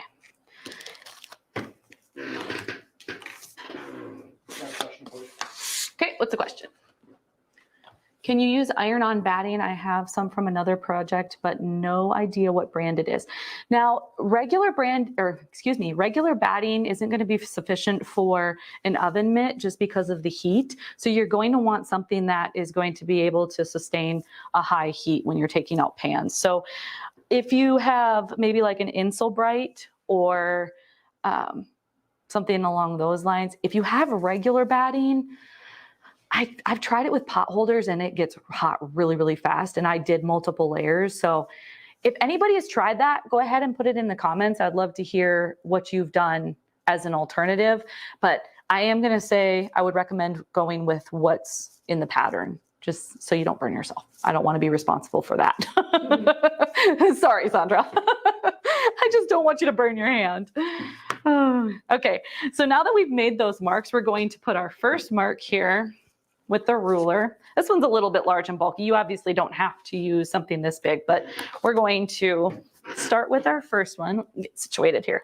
I'm using a little chalk one, and it has a wheel on the bottom, and the chalk comes through. It works really slick. So I'm going to match up those little points that I did, and then make your mark. And then this is where it's handy having your ruler, because you can just mark it up on the line here or match it up on 1.5 inches. And we're going to put those marks here. And we're going to do this on both sides. You could probably do this with other marking tools, but I found that the chalk worked really, really well and fit my needs perfectly. Okay, one more side. So how do people like it so far? Do you think it's doable? Are you going to be making an oven mitt? I would love to hear. Just coming up the other side here. I know I'm going to make one. You're making one? Yeah, I'm going to make one for my dad. Awesome. You're going to have a matching apron that Alex is going to be sharing. You're going to have to check out that video, you guys. It's going to be super cute.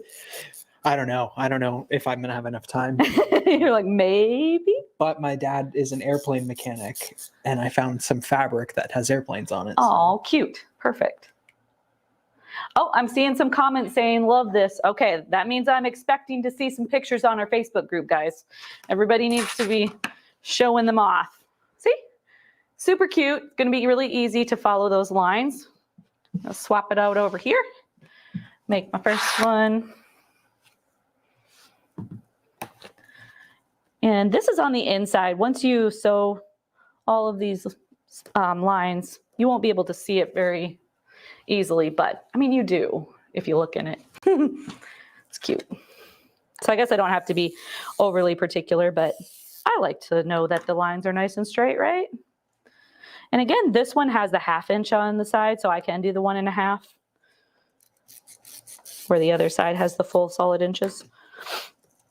I think I need a little sip of water. A little sip of water. Okay. I'd love to hear what everybody else would like to see next time. We've got quite a few projects scheduled out, but if you guys have any projects that you would like to see that are anywhere from like a beginner to intermediate level, shoot them our way. We would love to see what you guys would like help with. We're always looking for ideas. We're looking for projects that, you know, we can complete in a couple of hours. That's one thing that I like about this show, because we actually get the option to complete a project. So you can make sure that we have something finished at the end. I went on TikTok live the other day, and my intention was only to pop on for about an hour, and I ended up being on for almost 3. I've got TikTok over here. Hey, TikTok.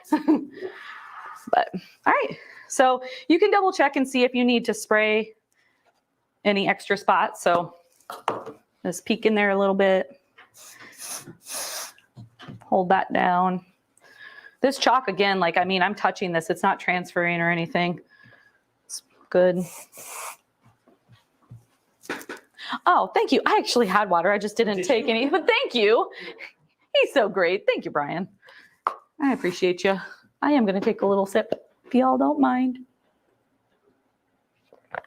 Ooh, Chris just said paper piecing. Yeah, we should totally see if Kayla could come on for paper piecing. That would be awesome.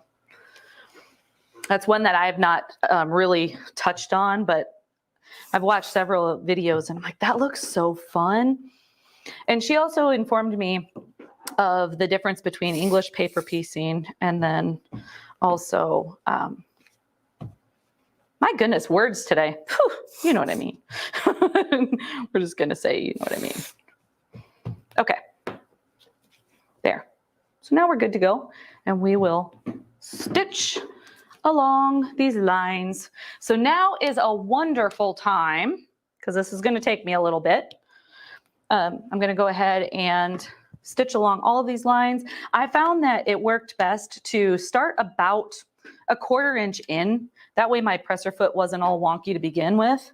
And then it stitched pretty nice and even. So walking foot is, you are not supposed to sew at a fast pace. We joke that it's a walking foot, not a running foot. So I'm going to try to maintain an even speed here. That is one thing that I prefer the TL 2010Q over the TL 2000QI. It has a speed control. So I could set it how fast I wanted to go, and then I could press my foot control all the way down. And there. Oh, you know what I didn't do? I was going to increase my stitch length. Let's bump it up. That one's going to have nice short stitches, but the rest are going to be long. Again, these are on the inside, so it's fine. But it does say a 3mm stitch length. So that's what we're going to do. So we're just going to sew along these lines. Do we have any questions, Brian? No, but Chris also suggested foundation paper piecing, which is something that you and I have talked about. We both really want to get into. Yeah, the foundation paper piecing and English paper piecing. That's what Kayla was telling me the difference between. I was like, brain freeze. Well, I really didn't care too much for it because I didn't really know about it that much. But when we went to QuiltCon, we saw, what is it, Pride and Joy Quilting. We saw her Catherine the Great quilt. You know which one I'm talking about? Can you speak up just a smidge? I can't hear you over the machine. I'm sorry. The Pride and Joy Quilting. Oh, yeah? The one at QuiltCon. When I saw that, that's when I was like, oh, I want to learn how to do Gorgeous, this. yeah. She was amazing. Her work is incredible. Her work is absolutely beautiful. Chris, do you do FPP? Let us know in the comments. Because if you do, we would love like, for you to come on and teach us. Hey, I think we have a next guest. Chris has joined us before for So Creative Live, and he did a whole quilt. If you've not watched that, I would suggest going to our YouTube and watching the replay. He did an amazing job. And he was able to do it in an hour. You're incredible, Chris. Chris says he's dabbling in it.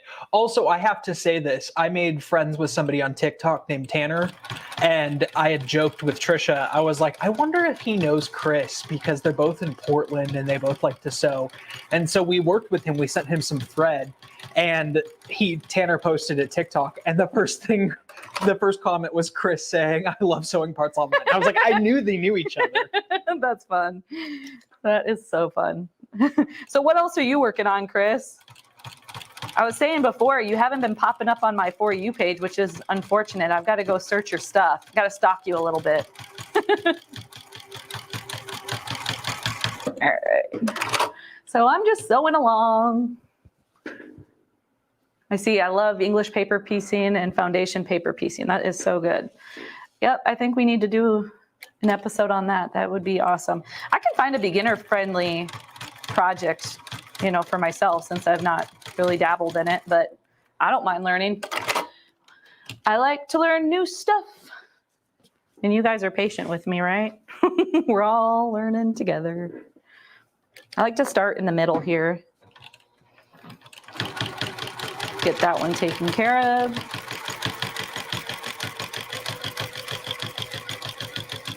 So pretty. Yeah, we also had quite a few people posting pictures of their hot pads a couple weeks ago. So that was fun. But I really think that this would be a great gift idea. Having a matching set.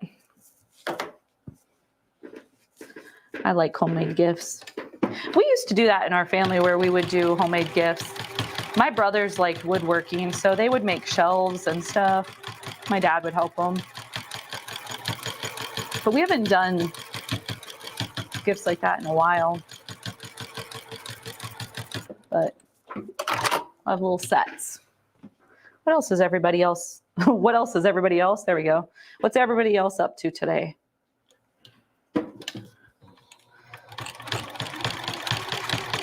Let's see. We've got a busy day ahead of us after this. Well, We have to work on some So Creative Live stuff, huh? I am so sorry. I can't hear you. What'd you say? We have a busy day ahead of us after this. Doing So Creative Live stuff. Yep, you betcha. We're doing actually a few things today, but we are primarily going to be focusing on So Creative Live, both the June 13th event, which is the one-day event, but then we've got the July event that starts on July 10th, and that's a 5-day event. So y'all be ready to have a whole lot of fun. We're excited about all of the So Creative Live events this year. We have a bunch of them. We have 6 more coming up. Ronnie wants to know how to post pictures of her finished product. Oh, Ronnie, awesome. So if you go to our Facebook group, it's going to be Sewing Parts Online Sewing Community. That is our group. So you are able to share pictures there. And we have an awesome community. They give a lot of advice. People share their pictures, show their projects. It's a really fun community. And growing and growing. It's relatively new. I think we have about 4,000 people, so it's pretty intimate at this point. So we're enjoying that.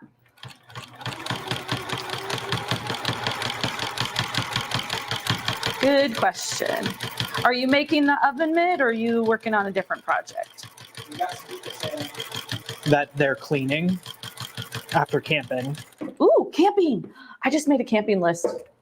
And we were looking at certain parks, state parks in Tennessee. There's a lot of options. What state are you in? Are you doing a state park? What type of camping do you like to do? Rebecca is doing the Tula Pink Butterfly Quilt 2 pattern. Oh, fun. Tula Pink is cool. Very cool. We've got one more line to do here.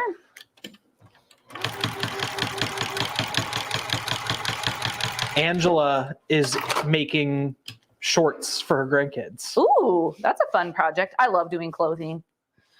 So y'all, if you had joined us a couple of weeks ago when I was having all the issues with puckering and everything with my walking foot, Oh, this black is, I thought the red was going to show up. I'm so sorry, guys. Darn it. But it's looking awesome. Trust me. So that was what we needed to do. Okay, so let's take a peek at our pattern here and see where we're at. I think what we have to do now is just trim away the fabric to match the batting, including the cut lines. Yep. So we're going to go ahead and trim everything around. And this is nice because you can just follow the batting. And I just went around the thumb here. Again, be careful. I'm getting a little lax here. I love rotary cutters. Have I mentioned that? I really do. I mean, you could use scissors doing this, but it really is convenient. Just follow along. Oh, Ronnie said she likes to make purses and wallets and card caddies for her kids. Fun. I love making bags. Do you have a particular pattern designer that you like? I am a big fan of Sally Tomato patterns. I just like how she writes all the instructions. She does such a great job. It has like really nice pictures and they're just easy to follow. So I like easy to follow. So if there's another one that you like, you can throw out a suggestion. It's funny because You love Sally Tomato in the same way that I love Aurifil. Yeah. I was a little starstruck when we were at, that wasn't QuiltCon. Where were we? It was QuiltCon. It was QuiltCon? Yeah, They run together. You met Sorry. two of your heroes. You met Sally Tomato and you met Crafty Gemini. Yeah, I was like, oh, I'm a little starstruck over here. Yeah, it was pretty funny. And it's a perfect answer to this question. Sharon wants to know what kind of thread do you use for a quilt? Well, perfect. Aurifil. We have beautiful Aurifil thread for quilting. And 100% I've learned cotton. use 50 weight for piecing, 40 weight for when you're actually quilting. I mean, obviously it's your choice, whatever look you like best, but that's what Karen from Aurifil recommends. Yeah, and the thing with thread too, the higher the number, it's kind of counterintuitive, but the higher the number, the lighter the fabric. So as you get up to like 80, you're looking at a very fine thread. So if you go a lower number, oops, you're going to have more prominent thread. So it just depends on the look that you're going for. And I always recommend doing a little quilt sandwich and testing before you actually move on to your project. I'm all about testing beforehand. Donna says she's camping in Hermitage, Tennessee in August. Oh, you're not far from us at all. That's like an hour and 15 minutes from us. Hermitage, which park are you at? Oh, I shouldn't be like, hey, where are you at? I guess. But we were looking at a bunch of different parks and there are a lot of options. We're kind of looking out at like East Tennessee, like Northeast, I think it was. Pickett? I think that's the name, but it sounded gorgeous. Like out by Chattanooga, Johnson City. Not quite that far. It's a little bit further north and it's like, I think it's about 3.5 hours away. And to get out that direction is more like 4.5, I think. Donna said the campground is called 7 Points. Oh, not heard that one. I see Ronnie saying Caroline from She Can Sew. No, so can she. I read that backwards. Oh, I'm going to have to check some of these out. I've been watching Crafty Gemini for years. Michelle, I know, right? She's amazing. She's such a good teacher. I would say she's one of our role models back here. For sure. For sure. Little sip. Okay. So now what we are going to do is we are going to sew 1/2 inch around the entire thing on each of these. But before we do, we are going to mark the batting just like we did previously with our marking tool here and our little gauge, because it makes it a whole lot easier to follow. I'm just going to put little marks And see where the end is. There it is. We'll do a 1/2 inch. Yeah. And I thought it was kind of a useless step, but it does make it easier. So I would do this little step. We're doing 1/2 inch. I'm just guessing at that point, but yeah, there we go. We're good. So we're just marking it like that, 1/2 inch around from the raw edges. I'm gonna do it on both of these. And if you haven't already, make sure that you switch out your needle. You're gonna want that denim needle, size 16. And then you also want your walking foot. And you'll see when we do this that it was a good move to make that swap. About a 1/2 inch. Cool. We're getting there.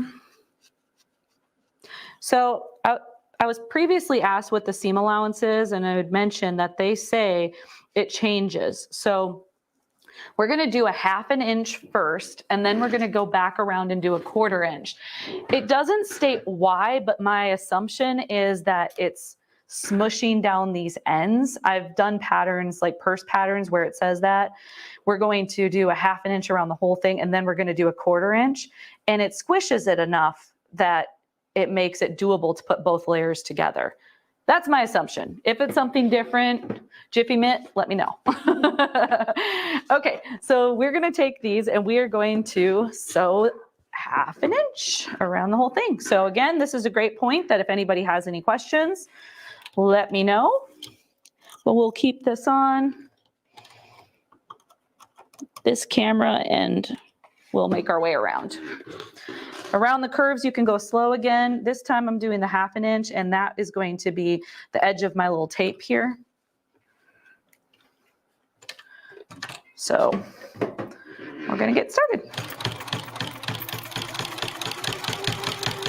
And this is, again, where I really like having my speed control, because if I'm trying to hurry, it prevents me from going too fast with my walking foot. Right now, I have to maintain my speed by how hard I'm pushing on my foot control.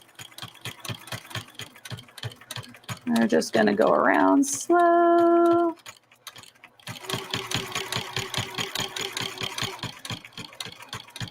So what's our next week for our Sewcial Circle, Brian? So next week, those of you who've been following us, you know that we got a 16X Elite long arm machine from the Grace Company a few months ago. And we've played with it a little bit, but we haven't had a chance to sit down and really explore it. So we asked the Grace Company to come on and do a step-by-step tutorial for us on how to set it up and load it and start quilting. So we are going to be loading it live while they go through the instructions with us. So if you've ever been curious about owning a long arm machine, but you are a little overwhelmed or confused, you don't necessarily know how it works, that's going to be a perfect resource for you to get familiar with the process. And then they're also going to be doing a demo during So Creative Live in June. So there'll be 2 opportunities for you to really get to know that machine, which is a beautiful machine, by the way. And I'm super excited to start playing around with it more. Thank you for that. I'm so pumped too. And I'm excited that we'll have it as a reference that, you know, if we need to go back, we'll be like, oh, Grace can teach us again. But from what I can tell, it looks like a pretty straightforward, easy to use machine. So I'm more excited to learn about loading it properly.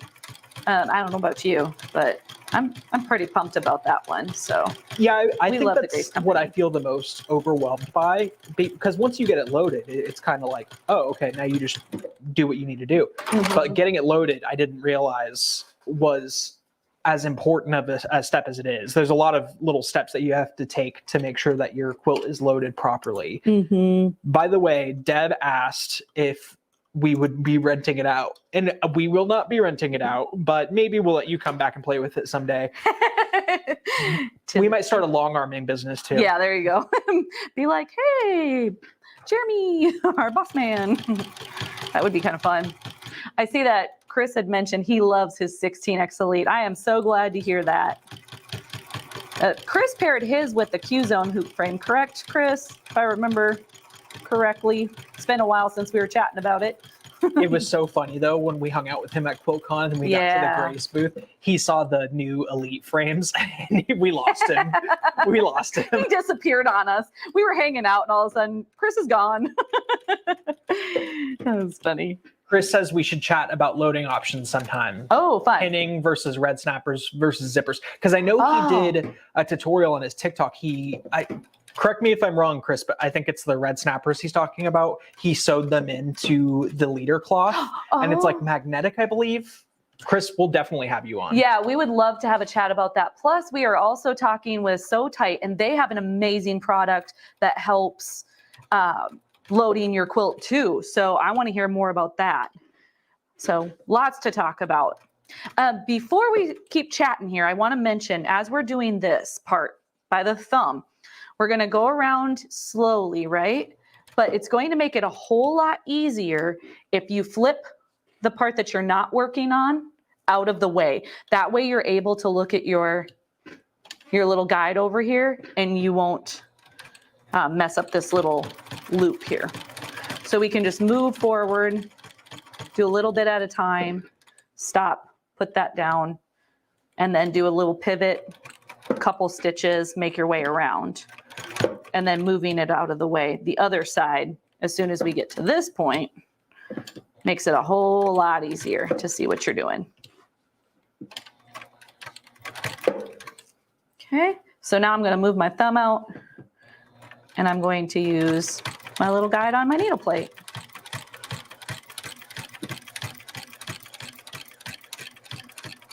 Like that. And if you've noticed, I keep stopping and pivot. I'll leave my needle in, pivot, do a few stitches and go around. So there's no rush. You want to just make sure to maintain that 1/2 inch seam allowance. And then we're going to go back around and do a 1/4 inch seam allowance. Or I guess it's technically just a stitch line because I don't have a seam yet. Do you have any more questions? You tried magnets and hated them, Rebecca. Oh, that's interesting. I can't personally speak from experience on loading it with magnets, but I've heard great things about it. But it also like what you feel comfortable with and how you like to load it. But they can also be questions that we can ask Grace and see what they recommend. Okay, here we go. So now we've sewn all the way around at a 1/2 inch seam allowance. Now we're going to go back through and we're going to do a 1/4 inch. This you don't have to be as careful. You can just kind of go through. I do have a 1/4 inch guide here on my needle plate. So also when I have it lined up like this, the edge of my foot on the left-hand side, gives me that same amount. So I can either look over here on my left-hand side or I can look on my needle plate. Yesterday when I was making it, I found that I liked looking at the left-hand side. So I'm just going to peek at that as I go around and we're going to do the 1/4 inch.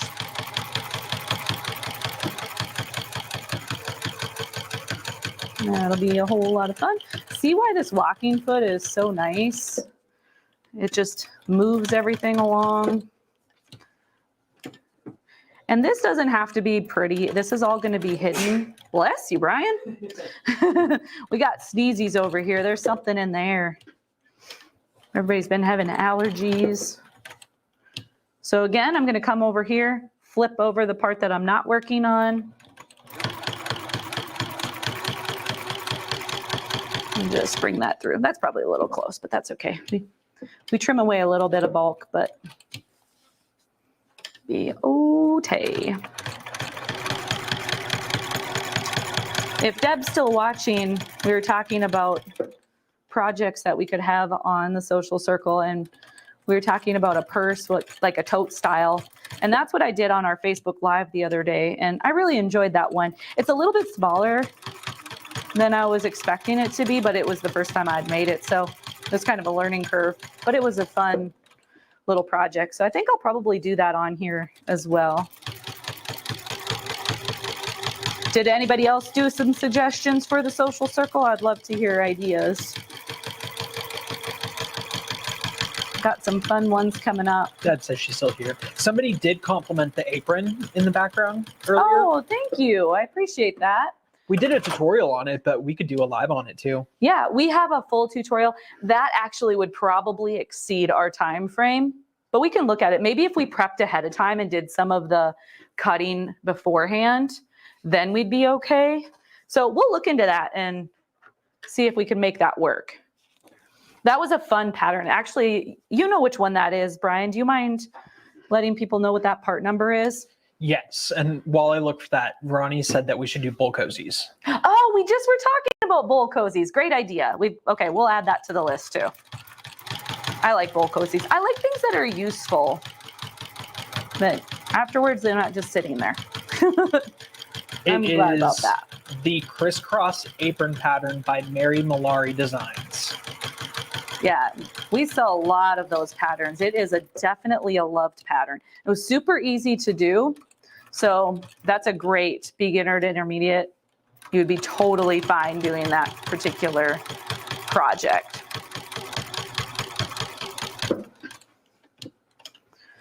This makes it a lot easier. The next step is the one that I find kind of funky.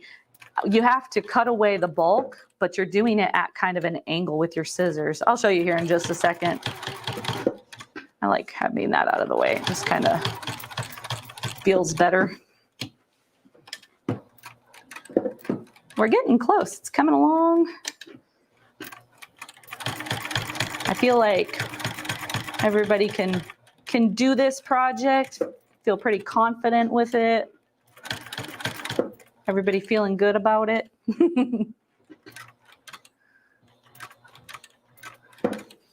Do a couple of stitches here.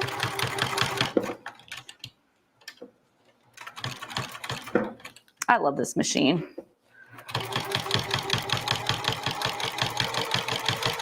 Okay, almost done, and then we'll do the trimming.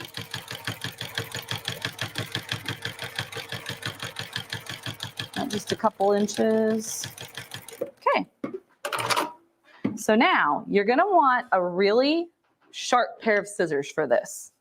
So what we're going to do is kind of hold it at an angle, and you're going to cut away the bulk only up to your 1/4 inch mark. And you don't want to catch the fabric. So just be sure that you're kind of at an angle and don't cut your hand, because I found it more efficient for me to hold it like this and then keep my fingers underneath where the blade is and then try to cut away that bulk. T, I have a question for you. What's your question? So I'm a millennial, which means that I'm always trying to get things done faster. I want to cut out half the work. Can you do the 2 seams, do you think, with a twin needle? I would not recommend it. It's going to be a little difficult around those curves. So you would probably, yeah, because you're not going to be able to pivot with a twin needle like that. It was worth a shot. He's like, I got this. I know how I can do it. Yeah. And with it being so bulky, it's definitely going to be beneficial taking it one seam at a time or one stitch line at a time. Can you see what I mean? Where I was talking about this being a little bit awkward. So look away, Brian, since this is tedious. I'm not looking. But it is worth it. It takes out a little bit of that extra bulk. And when we put these together, it goes together nicely. So we're getting some good feedback on doing a crisscross apron pattern. So we'll awesome. Okay. Well, we'll definitely have to work at having some pre-cut pieces available and ready to go. And maybe because I was filming it for a tutorial, it took a lot longer than if we were just doing it as a project together, you know what I mean?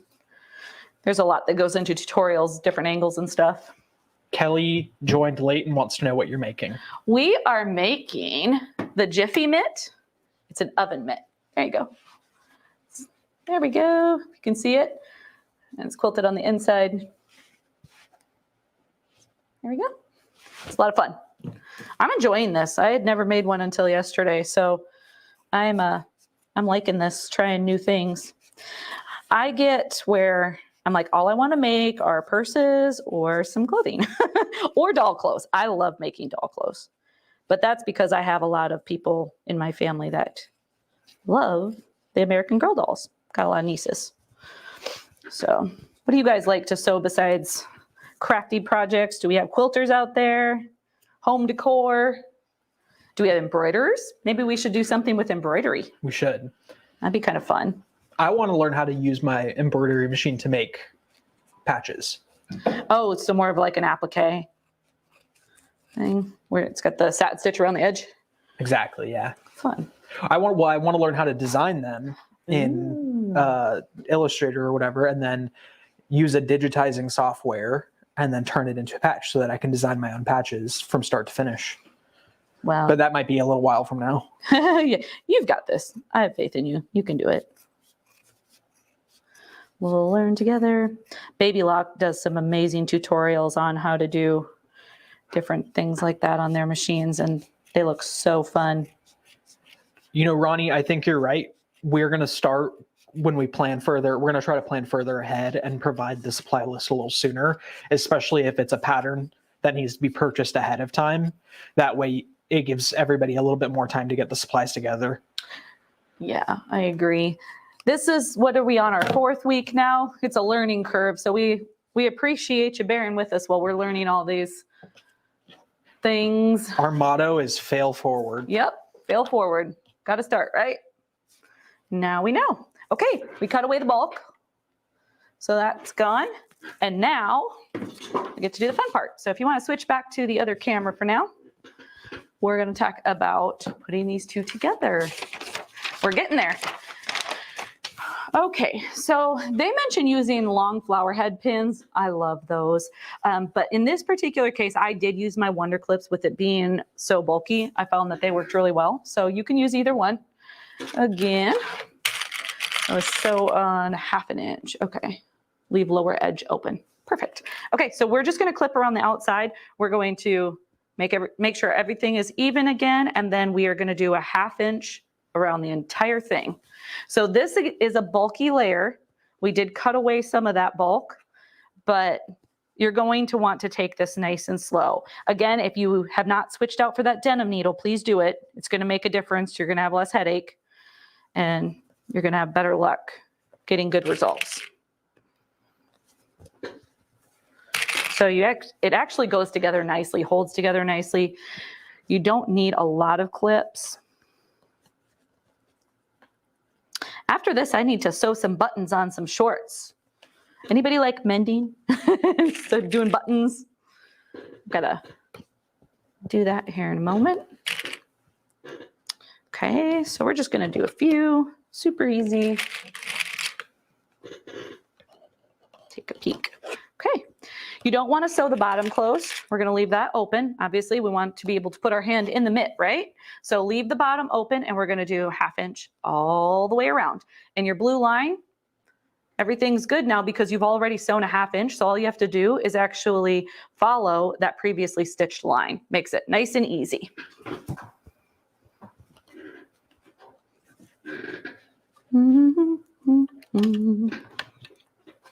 Oh, I did it again. My coworkers tell me I hum when I'm thinking. So sorry, guys. I just did it again. Okay. Here we go. Now, if you were with me a couple weeks ago when I was trying to go through one layer of this batting, I was having issues. But now it's going through 2 of those layers plus 2 layers of fabric. And with my walking foot, it's working great. So it was definitely what I was using a couple weeks ago. So this is why using the correct tools are so important. We did a lot of troubleshooting. We got the project done, just didn't look pretty. Didn't look pretty at all. But I enjoyed seeing everybody else's. It looked awesome. Do we have any questions, Brian? No, but Deb is currently sewing some uniform patches on her son, Oh. on her son's jacket, I'm assuming. Aw, thank him for his service again, Deb. I almost said she was sewing them on her son, which would be not okay. We would not support that. That is true. I was giggling over here at myself because we've all done it, right? Run out of bobbin thread and not realize it after you've been sewing for how long? So I just realized that I'm out of bobbin thread. So let's go ahead and fill up the bobbin here quick. I don't think I have one that's already full. All right, let's get that out of there. Mm-hmm. While you do that, we have a question from Ronnie. Okay. Do your purple needles for Janome work also on Brother for making bags? It says multi-layers prevent skip stitches. There's something specific about the Janome needles, right? Yeah, I was just about to say, I'm not certain offhand on what the I think needles that on they're a Janome little are. bit longer than normal. Don't quote me on this, but I believe when we were in customer service, that's the information that we had. There was something about the Janome needles that you were not supposed to use on other brands. So I would stick, if you're using your Brother, I would stick to Schmetz or Class A or something. Yeah, and we do have some resources. So if you have any questions about a specific needle, you can always give our customer service a call. And they've got a few different places that they can look at, or if needed, they can even reach out to suppliers and get clarification on, specifics of things like that. So What needles do you use? Oh, my mic's off. What needles do you use when you're making bags? I use Schmetz all the time, and then it will vary depending on what I'm working on, but I will usually use a denim needle or a Microtex, or a Microtex, and I usually will do a 14 to a 16, depending on what I'm making and how thick it is. If I'm using like a stabilizer, like a foam stabilizer, I usually bump up to a 16. And again, I'll test it beforehand and see which one works better for me. So how about you guys?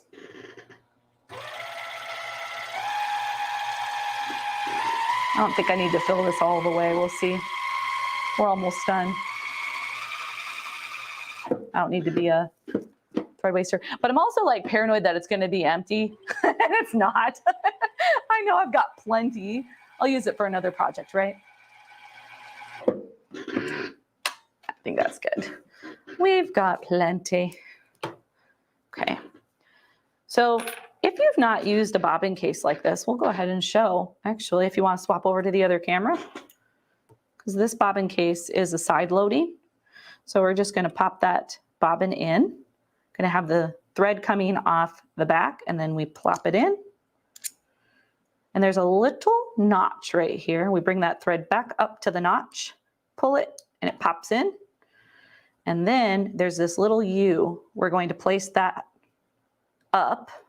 We're going to take our little latch or door here, and we're going to place it in the side. And once you have it all the way inserted, then you can close the latch, and that secures the bobbin case. So now that we've got the bobbin case in, we'll just go ahead and thread this machine, which I find very soothing. Anytime you thread a machine, you always want to make sure, A, that your needle's in the correct position if you do use your needle threader, and also that your presser foot is in up position, because if it's down, your tension discs are going to close, and then your thread's not going to be placed in the proper spot. So I always like to, put my needle down, put my needle back up, and then I usually will always just double check and make sure that my presser foot is in up position. So now that those two things are done, I can thread my machine.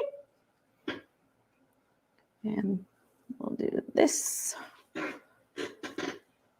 And now you can see that that thread went through those tension discs perfectly, and they're placed in the right spot.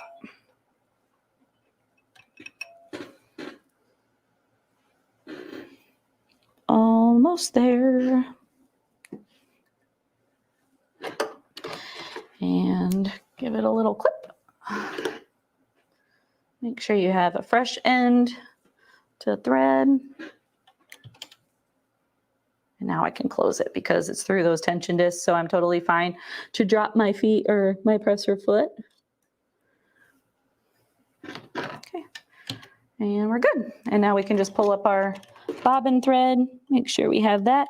Anytime I rethread the machine, before I start stitching on here, I'm just gonna grab some fabric. I don't have any extra batting, so I'm just gonna layer this a couple of times on my scrap fabric and run it through and make sure everything looks good. Save myself a headache. Double check that, and we're good. So let's take this back, see how far I got. I'm just gonna start at the beginning. We're going over that 1/2 inch seam anyway. So we'll do it again.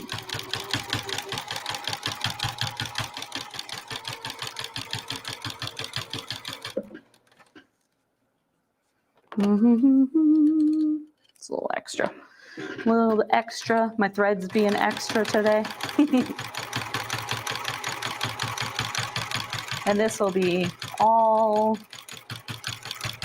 in our external fabric. So if you're off just a smidge, you don't have to fret, concern yourself. It'll all be good. You can see that it maneuvers pretty nicely. It's kind of pleasant to work with. I'm enjoying working with this. So just gonna go around slowly, remove my wonder clip. Okay. Now I'd seen a comment in there that somebody's saying that, Ronnie, oh, with your computerized machine, you missed the tension discs, huh? It's funny what we miss. I do like an external tension on this machine.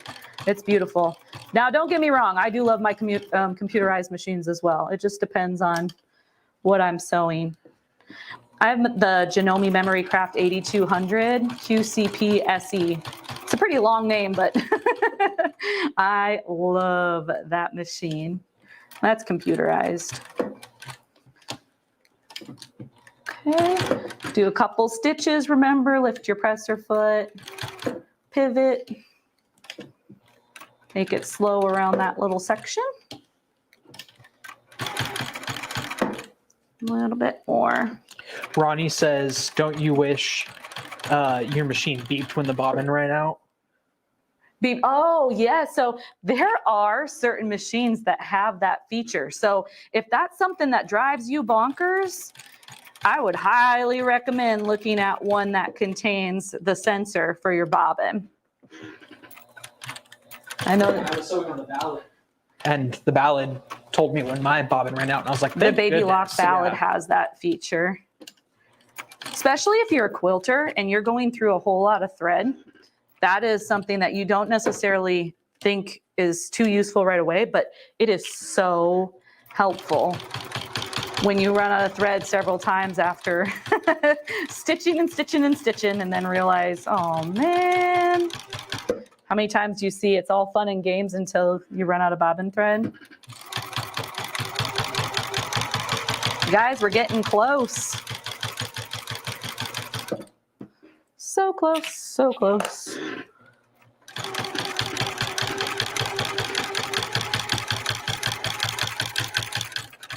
All right, so now we're going to clip in here once again.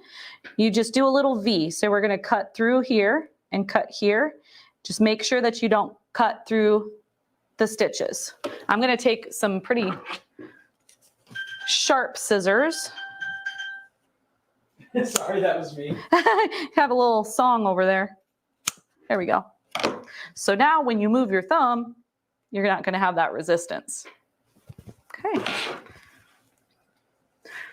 All right, I think we are good to move on to the next step here. And Brian, if you want to go ahead and change it to the other camera view. Perfect.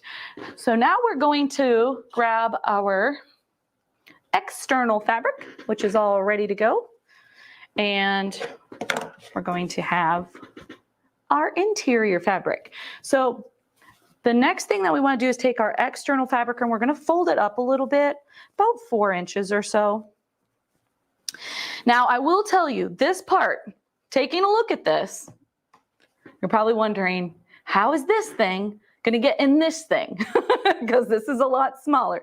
So take your time. It does take a little bit to get it in and you're not twisted or anything. I found it to be a whole lot easier to put the mitt on your hand and then work it in after you get the first portion in here. So just kind of fold it, work your way in, get your thumb in there. And then you just have to work it on. And try to make sure that your seams are, you know, relatively in the same spot, like on your external fabric and on your internal fabric, because otherwise it gets a little bit twisty. So just kind of make sure that those are matching up in the same area here. And kind of wiggle it on. Once you get a little bit on, then you can put the mitt on and work the rest of the way. Just do little bits at a time. This is why it looks so nice at the end.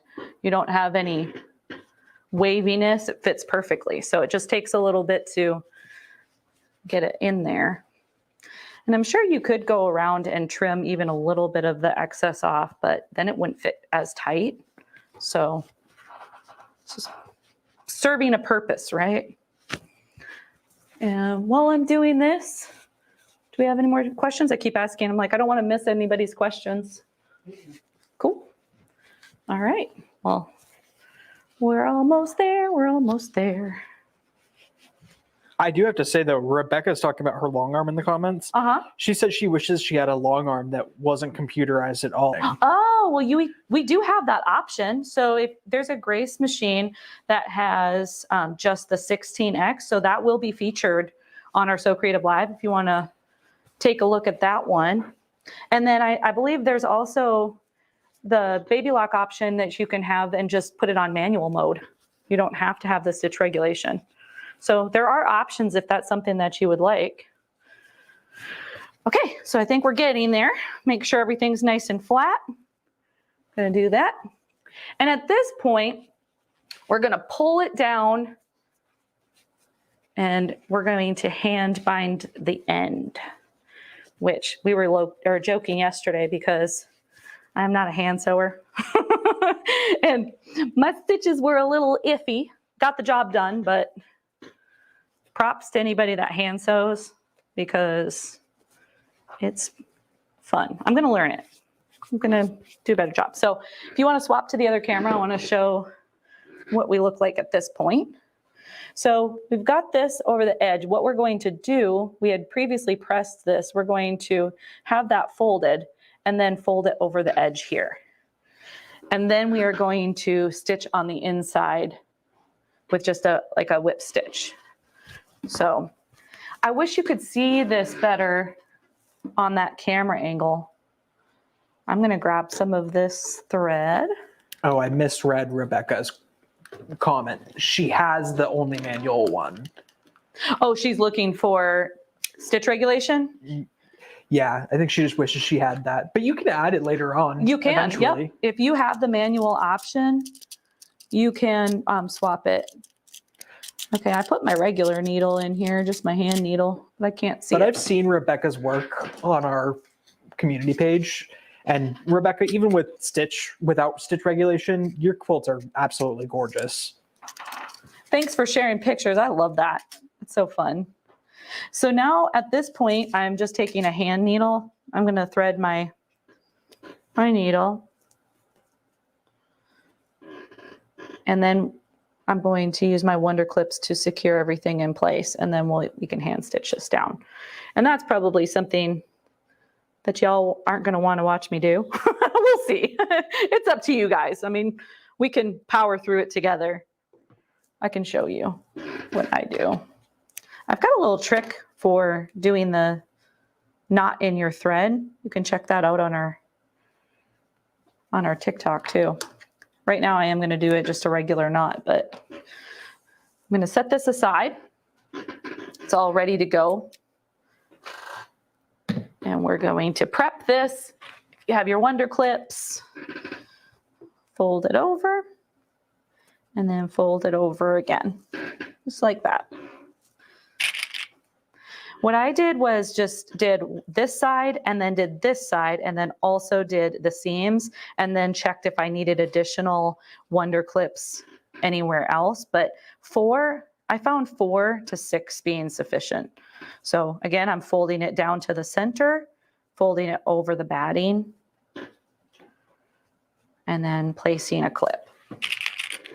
Oh, I'm out of shot, sorry. And it's easier if you kind of open this up a little bit instead of trying to do it at a bend where it's creased. Just kind of open it up a little, fold it over again to the center, and then fold it over the binding.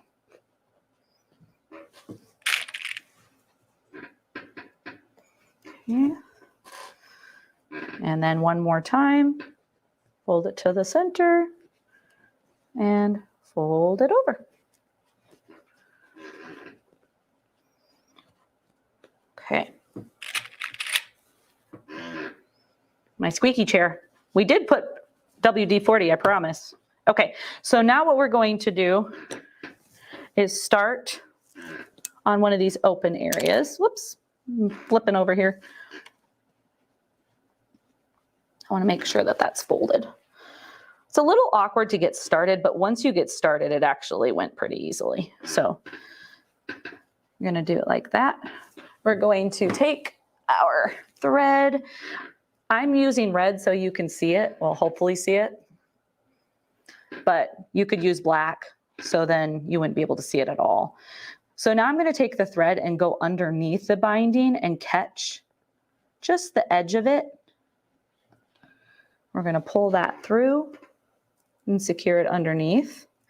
And then what I did was I just brought it straight down and into the other fabric and then came over to the left and came up on the binding about 1 centimeter away. No, it's not even 1 centimeter. It's probably just 1/4 inch or so. And then just pull that through. See, and then it disappears. If you were using black thread, and you can do your stitches closer together. I'm going to do this quickly so we can get this finished up. But if you, once again, you came up through, go right below it. Go just a little bit over, catching the binding, and then come up. Just make sure it doesn't catch on your wonder clip. Give it a little tug and keep going. Joan has a question, the same question that I asked you yesterday. What's that? Why can't you machine stitch with the inside of the binding? The opening of the mitt is a little too small. I was thinking the same thing. We were talking about putting it on the machine. And because there's quite a bit of bulk, it would be a little difficult to do that. Now, it does say to hand stitch it. I did not attempt to do it on the machine because it is a small opening. If you try it and you succeed, I would love to see the results because that would save from having to hand stitch. But it is a little bit tedious to try to get that on the machine. But if you can tell, I'm going to show you here.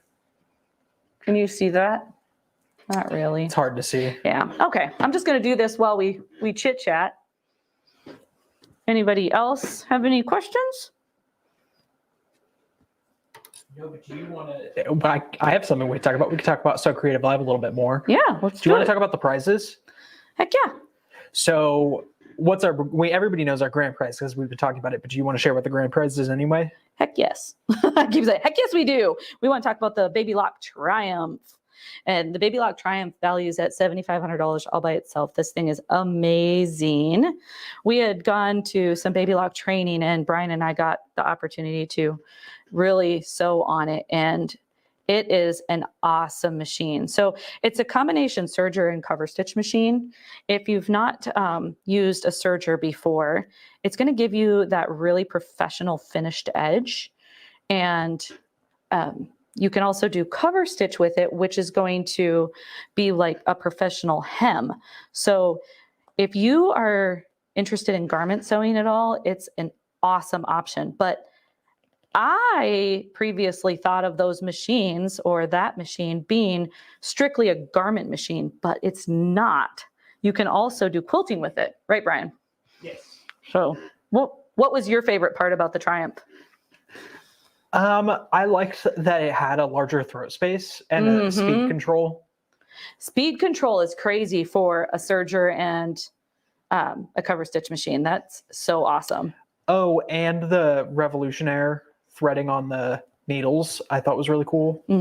It also has the wave stitch, which is exclusive to Baby Lock. So that's pretty awesome. So we're also giving away, which I'm uploading a picture of it right there, a cutie. Yay! Thank you, Grace. That's a really cool one that we're giving away. Yeah, and if you're unfamiliar with the cutie, that's a tabletop quilting frame. So if you have limited space, but you're really wanting to get into like free motion quilting, this is going to be an awesome option for you. And excuse me, I keep putting the needle in my mouth. Brian, do you want to explain the cutie a little bit? Yes. Thank So you. the cutie is I would almost say mobile. Oh yeah, for quilting sure. frame. Yeah. It's a tabletop quilting frame that is really lightweight. You could take it around with you. It's good for people who don't have the budget for a larger frame or they have a smaller space. You can put one of the long arm machines on it, but it works pretty great with domestic machines. We say that putting the Juki TL machine on the cutie is like peanut butter and jelly. They just work perfectly together. For sure. You can also use a larger machine like the Allegro, which has a 12-inch throat space. Then you're kind of creating your own makeshift mid-arm. So that's a good option for somebody who doesn't have the budget for a larger long arm machine. And I believe it's their #1 selling frame. It is. And the other thing is it's like easy to store. So you can put it out in your garage. I've seen people do that. But you can also pair it with legs. So you can either just plop it on a table. You don't need a lot of space at all. Otherwise, you can pair it with the legs and have a designated spot where you would be able to have it all set up and ready to go for you. We joked with Deb a couple weeks ago when she came and visited us that she could go take her cutie with her to her kids' game practice if they were still in sports, because you can take it literally with you camping or whatever, or to a retreat. Yeah, she has a Jeep, so she can make it happen. The other thing that we're giving away that I'm super excited about is a 100 spool pack of Floriani embroidery thread. It's beautiful. Worth $640. So anybody who has an embroidery machine out there, but wants to stock up on thread, this is going to be a really cool prize. Ooh, what about the storage cube? That's the other one. Let me get it pulled up. I love storage. So even though Arrow isn't joining us, we had a storage cube that we wanted to give away. So that has thread pegs to hold all your thread, and you can put all your notions and stuff in there, put little fat quarter bundles and stuff. And then I think the last thing we're giving away is a $50 gift card. Yeah, I was going to say, don't forget gift cards. Yeah, so it's going to be a really fun day. And we just have a lot of awesome guests, some that are returning, some that are new. And yeah, it's going to be so much fun. I can't hand sew and talk at the same time, I guess, guys. We're going to do it. Get that through.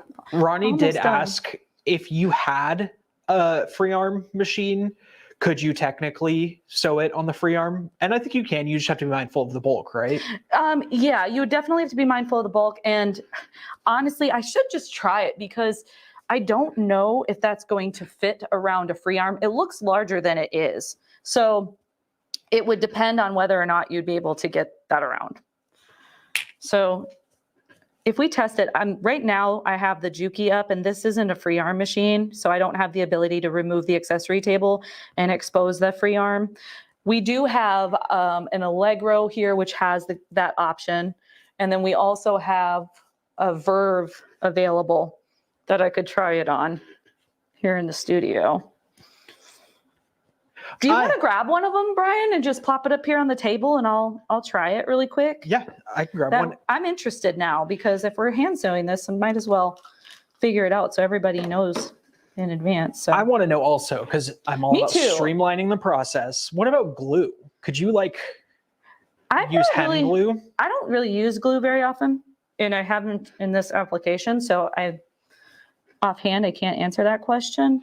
But again, I don't know if I would feel comfortable just using glue on this, because you're taking your mitt on and off how many times. Where is the other? Oh, I got a little bit of puckering there, but overall, Where's the verb? the verve. It's got the cute little decorations on it.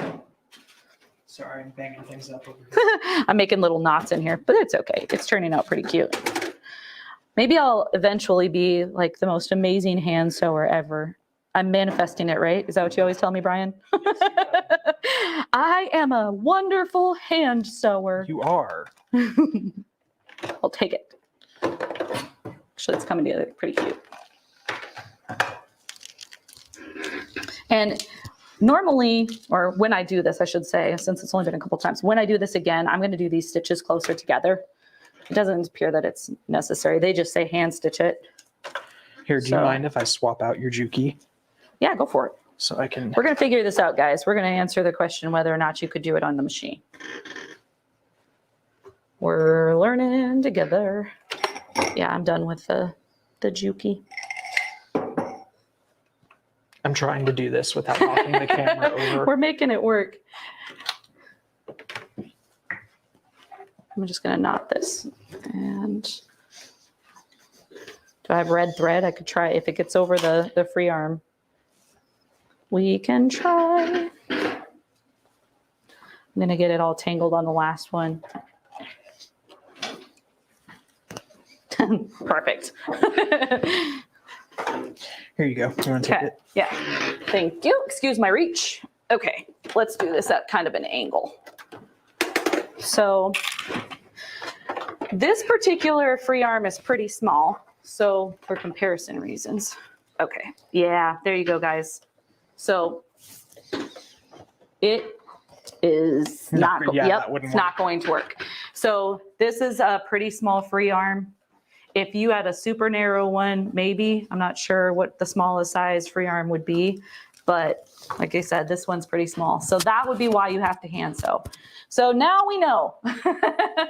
Deb says, I happen to love the verb, as do I. I am actually pretty sad that it's been discontinued, but it was replaced by the Aurora. I believe it's the Aurora. Yes. And that's an amazing machine as well. But any baby lock machine is awesome. I actually love the way these little machines feed. They have great feeding. So you guys, we finished. I mean, how cool is that? We did the whole thing. We got it all bound and everything. So I hope you guys enjoyed this project, making some gifts. Everybody's ready, good to go. So Deb says it was so quiet. Yeah, the Verve is a very nice sounding machine. I just like how you don't have to do a lot with it. Like the fabric just feeds through really nicely. Do I look normal here? I'm just sitting here with my mitts on. You look like a kid who has chicken pox and your parents put mitts on you so you wouldn't scratch yeah. yourself. So it's like, don't scratch those. All right. Well, I hope everybody enjoyed the demo. And as I had mentioned, if you join our Facebook, if there's a project that you guys are interested in, please let us know. We are excited to try some new stuff. And we look forward to sharing the next one with you. So I hope you all have a wonderful Wednesday afternoon. Do we need to check for any questions or anything before we go? Or are we all good to go? We are good to go. All right. Well, thank you guys. We'll see you next week.